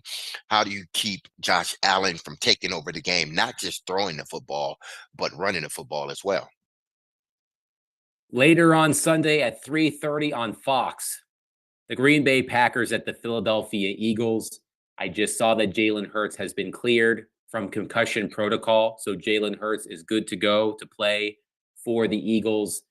As for Jordan Love, he was limited in practice yesterday with a sore throwing elbow. The expectation is that he will play. Packers and Eagles. Quick thoughts on this one, gentlemen. Woo! I'll tell you, thinking back about how the Packers went down to Dallas last year and just thumped the Cowboys, which the Cowboys have not recovered from that. No. You have to give the Packers a pretty good shot here. I'm a little surprised that it's a 5.5 point. Now, of course, they lost Christian Watson, and I don't know if Love will be impacted by the injury. Like, if you look at what happened there, he hit his elbow on a helmet, right? And I'm sure you can do things, D-Mace, in this day and age to numb so he doesn't feel it every throw. Like if a pitcher has got a sore arm, if you're feeling it every time you throw, that could affect your accuracy in this. And Philadelphia's got momentum here. I don't know. This is the one where I'm giving the Packers a pretty good shot here. I think I'm leaning the Packers and the points on this. And I'll tell you the other thing that I would be concerned about if I'm an Eagle fan is the weight of last year's flop in the playoffs. You haven't talked about it. They got rid of all the demons in the regular season, but once that playoff stuff starts going on, D-Mace, everything changes, and they're going to have to prove it all over again. Yeah, well, I mean, listen, LaFleur, you can't say you can't totally discount Green Bay. LaFleur has went on the road and won a playoff game. So him going to Philly or Green Bay going to Philly, they are capable of winning in Philadelphia. Now, in regards to the play on the field with Green Bay, they haven't played particularly well the last 5 games. They're 2-3 the last 5 games. The quarterback Love, with the exception of the last game, because he was injured in that last game and he didn't play much anyway. He hasn't been great. He hasn't been bad either, but he hasn't been great either. And then you look at what they, are able to do on defense or are not able to do on defense. So a lot of this hinges on whether, Love not having one of his top receivers. He still has Jaden Reed out there. That's a pretty good player. They still can run the football, but if he doesn't pick up his play, because again, he hadn't played well in the last 5 games. Now they're 2-3 and he hadn't played well. But if he doesn't elevate his play in the playoffs, then it could spell for a early exit for the Green Bay Packers. Now, listen, all the pressure is on the Eagles. We understand 2 years ago they were in the Super Bowl. Last year they got put out in the first or second round. They need to make it to the NFC Championship at least this season, and a lot of it hinges on whether their quarterback is going to be healthy enough. Now, I know he's out of concussion protocol, but he hasn't played in a few games, I believe. So getting him back in rhythm very quickly, they're going to have to establish the run very early. And then that's when guys like A.J. Brown and Devontae Smith, guys like that are able to get open down the field once you establish the run game. But how much will Philadelphia allow Jalen Hurts to run after coming off of a concussion? 615-737-1025. We'll take your thoughts on NFL Wild Card Weekend. We have a couple of other games to preview also. I'm having Willie dig something up for us. And quite frankly, I'm a little concerned about how bad it's going to be. We'll look at that next. Willie Donick, Derek Mason, Adam Vingan, 1025, 1063, The Game.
D-Mace, Vingan, and Donick, 1025, 1063, The Game. Willie Donick, Derek Mason, Adam Vingan here with you, looking ahead to NFL Wildcard Weekend.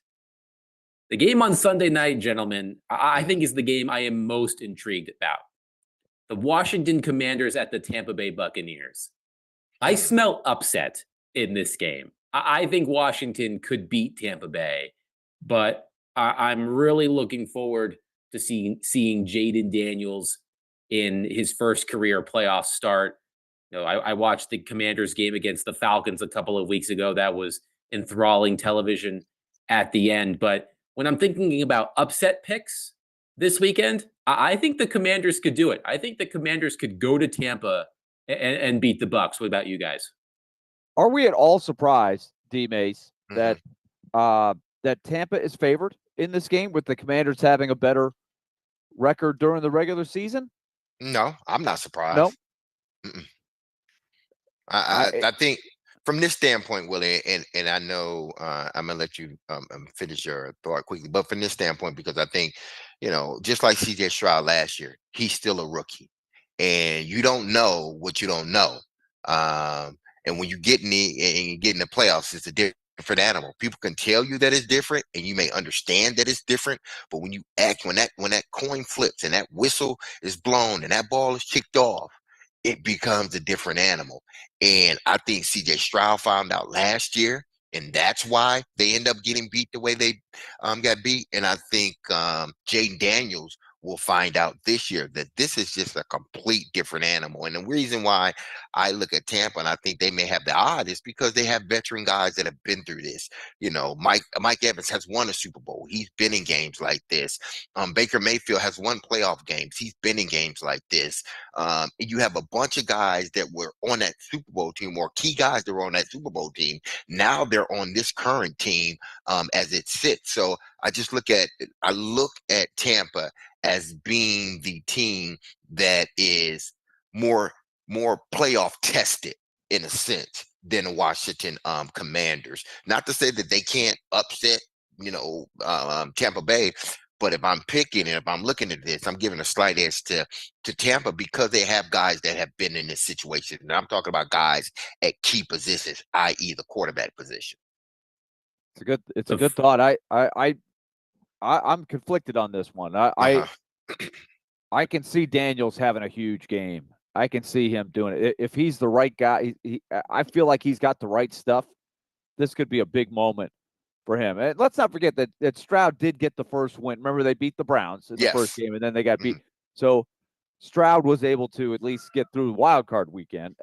But this is a tougher draw, I think, for Daniels going on the road, like you said, Derek, against the Bucs, who do have some veterans out there. I'm intrigued too, Adam. I just don't know who to pick. Well, you have some time. One of my picks. That's not going to be one of my take it to the banks. I think I might avoid that one.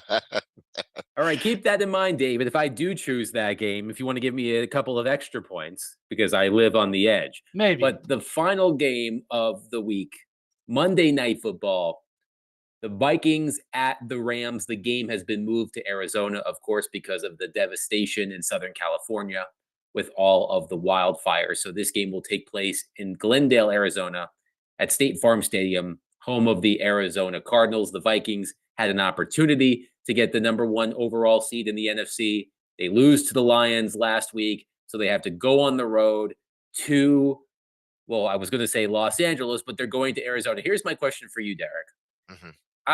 Obviously,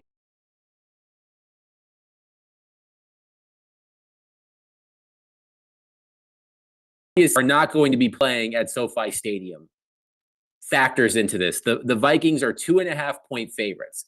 I wonder what that line would be if this game was in Los Angeles and not in Arizona.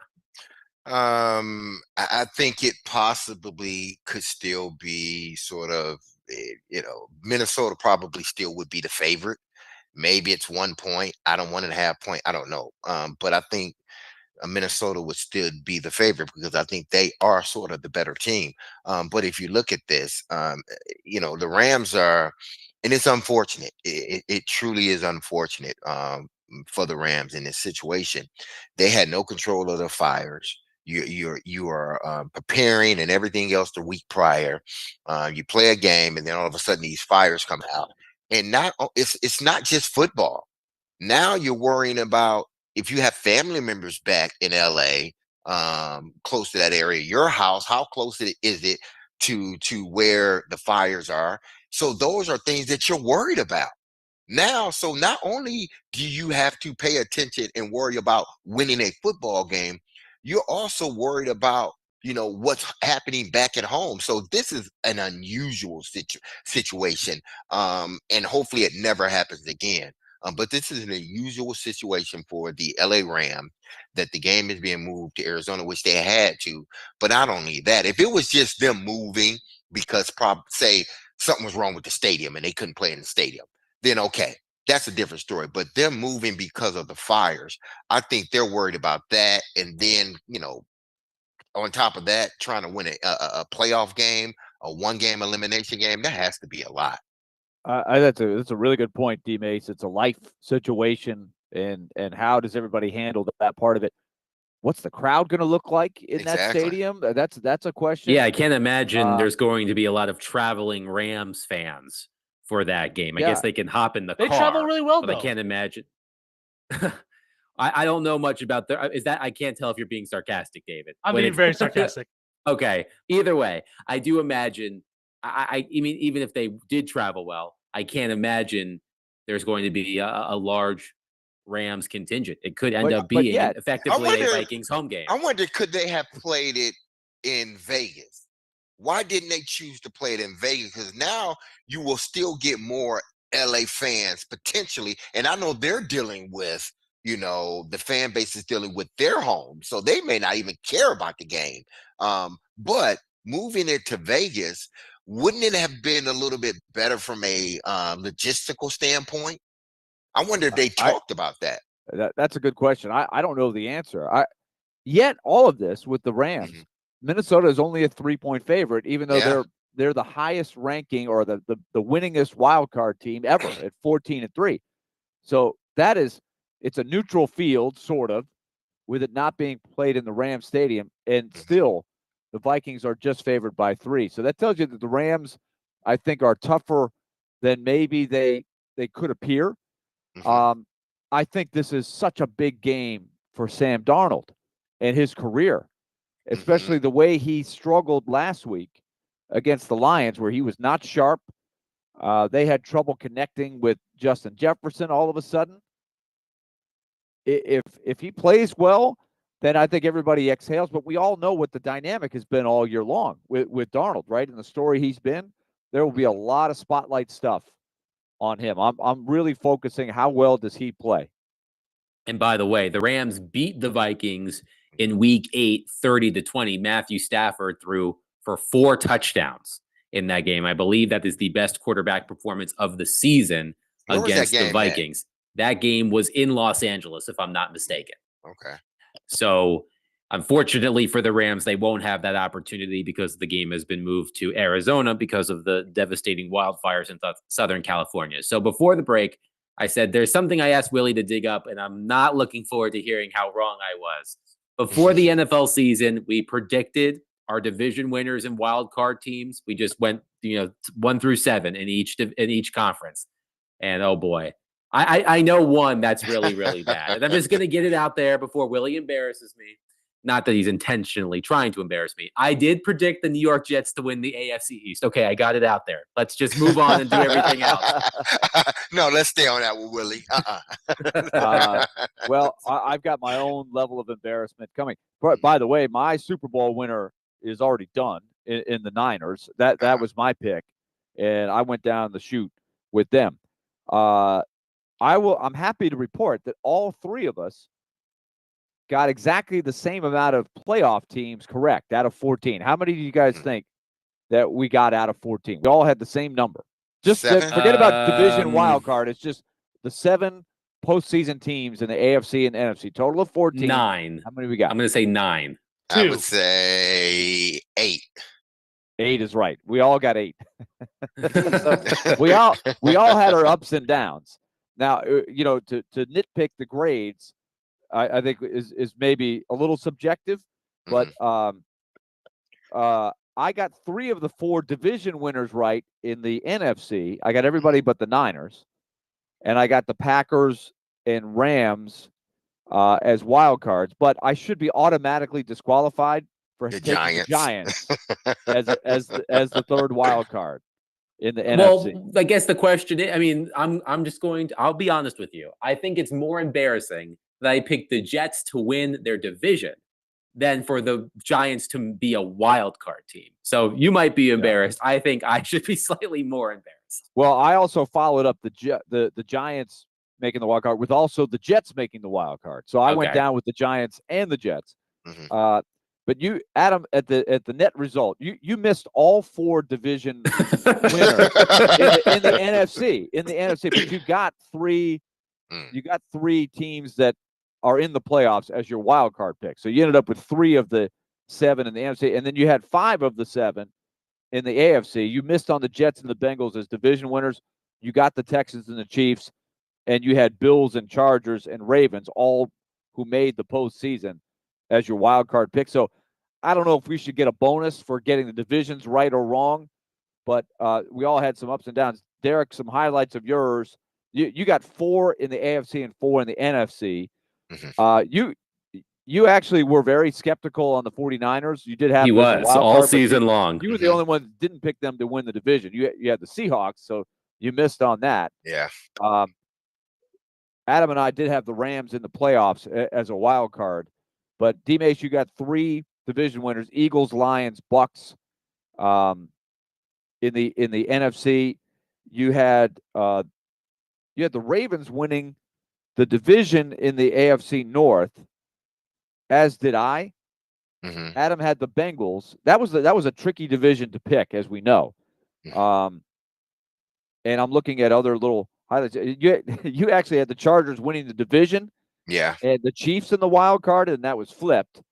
I did not have the Chargers in the playoffs. I missed all 3 of my wild cards in the AFC. So I'm very disappointed with myself there. So did I pick Buffalo to win, or did I pick the Jets to win? You had the Dolphins to win. I had the Dolphins. AFC East. So that was, you went down with the you went down on that one for sure. You had Ravens. You had the Texans. You and Adam had the Texans. I had the Jags in the AFC South. So you guys got me on that one. And so Derek, your bold pick was Chargers to win the division. And so you're on the right track of hyping them up. And they did make the playoffs. And Adam, you had them as a wild card. So you guys were right. I was wrong on the Chargers. All right. Well, I'll just let the whole Jets winning the AFC East thing slide then. Hopefully my picks and take it to the bank are better than my picks. I would grade us all as somewhat mediocre, a C to C plus. Which at Vanderbilt, I was not all that upset if I got a C plus. That was okay. Average. What did you get in Rocks for Jocks? Did you get a C plus in Rocks for Jocks? I think Rocks for Jocks. I think I came in with the B minus, which is I was always thrilled with that. So basically, I would say 80% of my grades were either a B minus or a C plus. That was basically my GPA. It was like the split between those two, and I was like, okay, that gets me through. I'm making progress if that happens.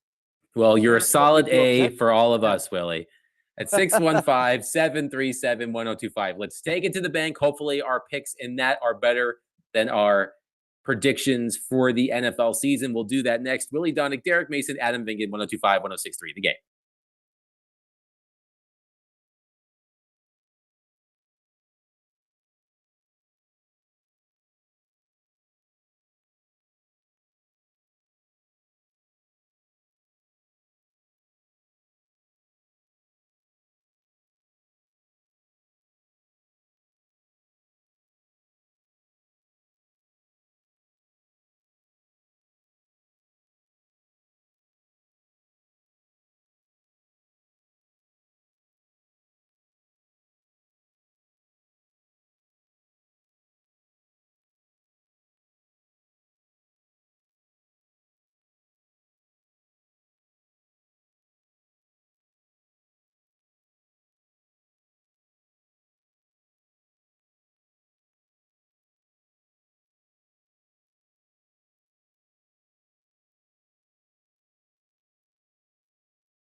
D-Mace, Vingan and Donick, 102.5, 106.3, The Game. Stillman and Company coming up at 2 o'clock. Stay warm, stay safe, and listen to Jared. But before we get there, it's time to take it to the bank with our friends at F&M Bank. Banking made easy on purpose.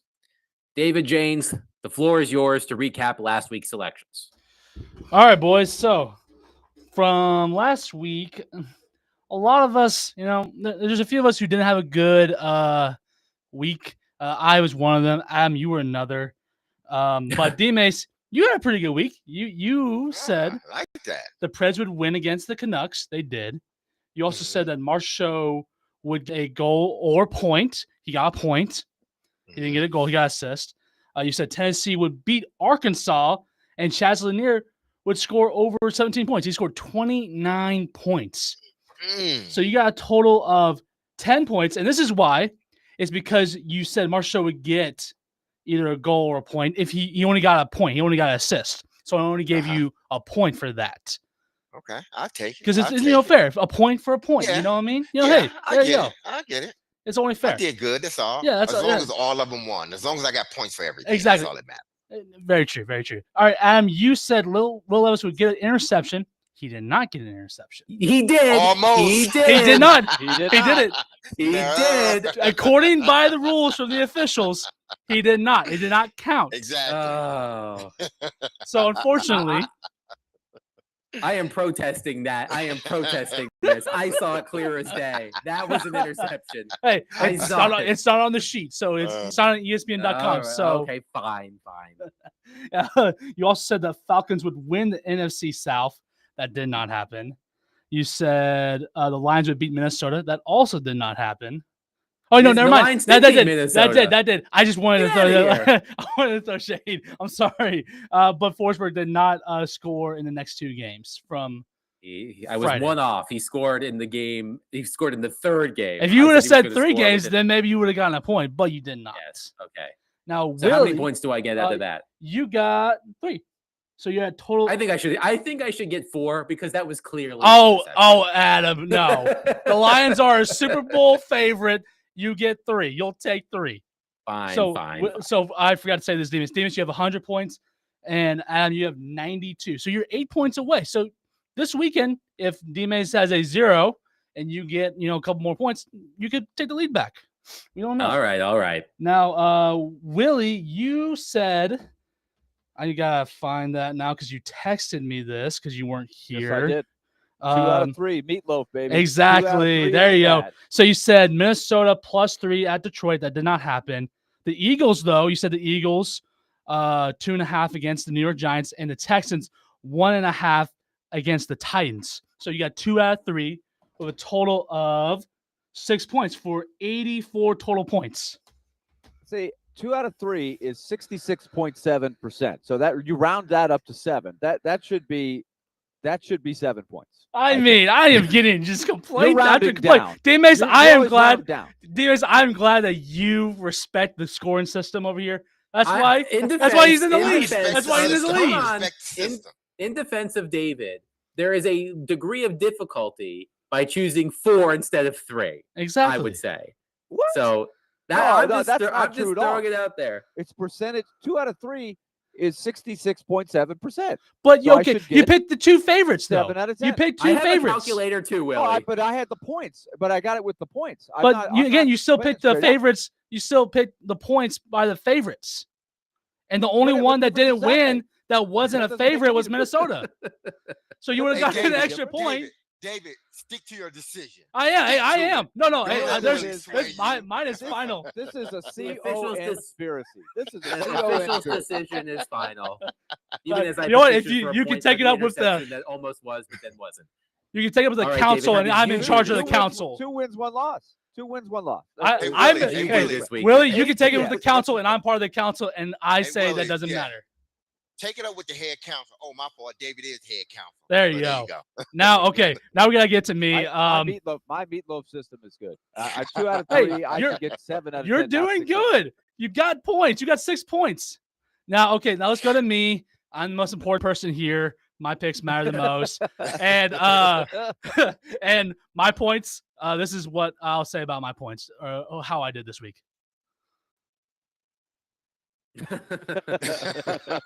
I said the Grizzlies would win against Minnesota. That did not happen. I said Lamar Jackson would get 1,000 yard, or fourth will be the first 4,000 yard passing, 1,000 yard receiver, or not rushing quarterback. That did not happen. He was a few yards, by a few, I'm like 80 something yards away from breaking that. But I also said that Mark Evans would get 1,000 yards. He did, but I had to combine the two together, and that did not happen. And I said the Titans would win. And technicality, I didn't give myself any points for this, but technicality, they did win by getting the number 1 overall pick. So, I mean, there's that. If you want to be fair, they did win by winning the number 1 overall seed. Or not number 1 overall seed, the number 1 overall pick. They lost. Right. But they lost Color against of Texans. Money. Paul Newman in The Color of Money. Fast Eddie Belser? Where was the character's name? The Pool with Tom Cruise. Really good movie if you haven't seen it. 80s movie. Sometimes when you lose, you win. Exactly. There you go. The Hustler. All right. So since Derek is the leader in the competition, you can make your selections this week, Derek. Oh man. All right. I got Baltimore and Pittsburgh. I'm gonna go out on a limb. I say Baltimore covers the spread. They're gonna win by 9 points or more, I believe. And Derrick Henry will have over 100 yards. So I guess all my bets would be mostly Baltimore and Pittsburgh. Derrick Henry will have over 100 yards, and Lamar Jackson will throw for or rush for a touchdown.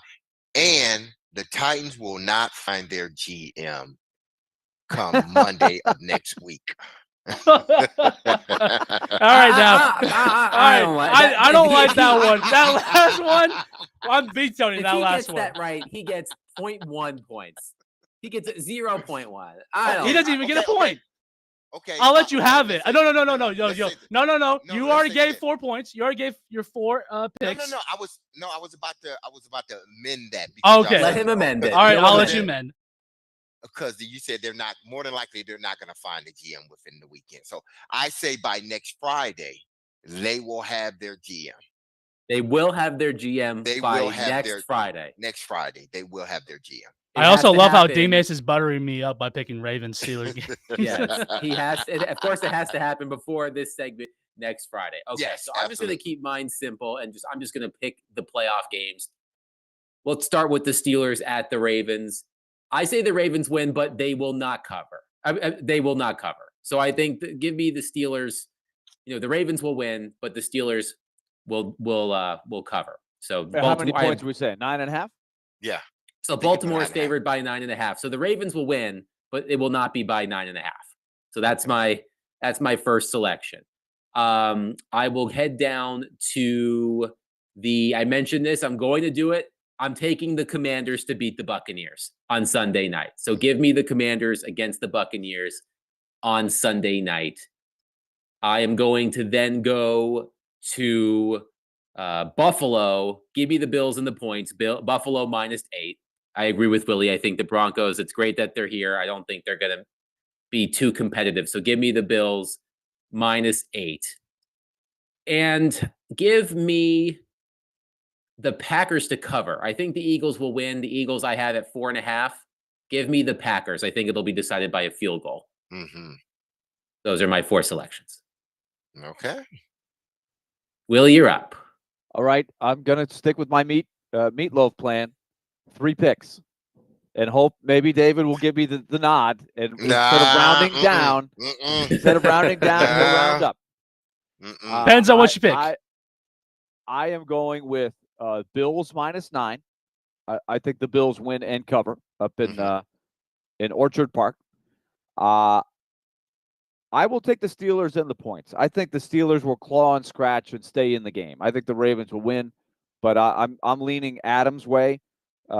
That I think Steelers will keep it close. Steelers +9.5, and I'm going to ride the Harbaugh train in Houston. I'm going to take Jim Harbaugh's Chargers +3 against the Texans. So I like the points in the Chargers. I think the Chargers will win outright, and maybe that's the caveat. That's if they win outright, maybe an extra bonus point. No, maybe. It depends. But your pick was, hey, D-Mace, I'm the commissioner here. Okay, my rule is final. I rule for Iron Fist. Here will be my bonus fourth pick. I will say. Oh, so he gonna say Derrick a bonus Henry, fourth pick. I'll say Derrick Henry is held slightly under 100 yards. What is slightly under? Exactly. Slightly under. 99. Under 100. They're not gonna totally shut him down, but I'll say under 100. Under 100. Okay, I think that's fair. So that's fair. I'm gonna make mine quick. I think Rashad Bateman with Zay Flowers out. I think Rashad Bateman gets 2 touchdowns. I think Josh Allen will throw for 3 touchdowns. I think the Ravens will win. I don't think they'll cover. I agree with what all y'all were saying, but I'm going to go say they're going to win. And I'm going to say the Texans win. I think interesting. I think, you know what? It's a difficult pick, and hey, they might do it. Who knows? No one knows. It's wild. This is wild card weekend for a reason. It's wild. The name Wild is in the weekend. It's Wild Card Weekend. So I absolutely get that. But that'll do it for us today and this week. Stay warm. Stay safe. We'll be back on Monday at 11 a.m. We'll continue our thoughts on the Titans GM search. We'll recap NFL Wild Card Weekend. And who knows what else we'll get into. But we will see you on Monday at 11. Stillman and Company coming up next, 102.5, 106.3 The Game. Be love on your people. Have a wonderful, blessed, safe weekend. Enjoy the snow. Peace.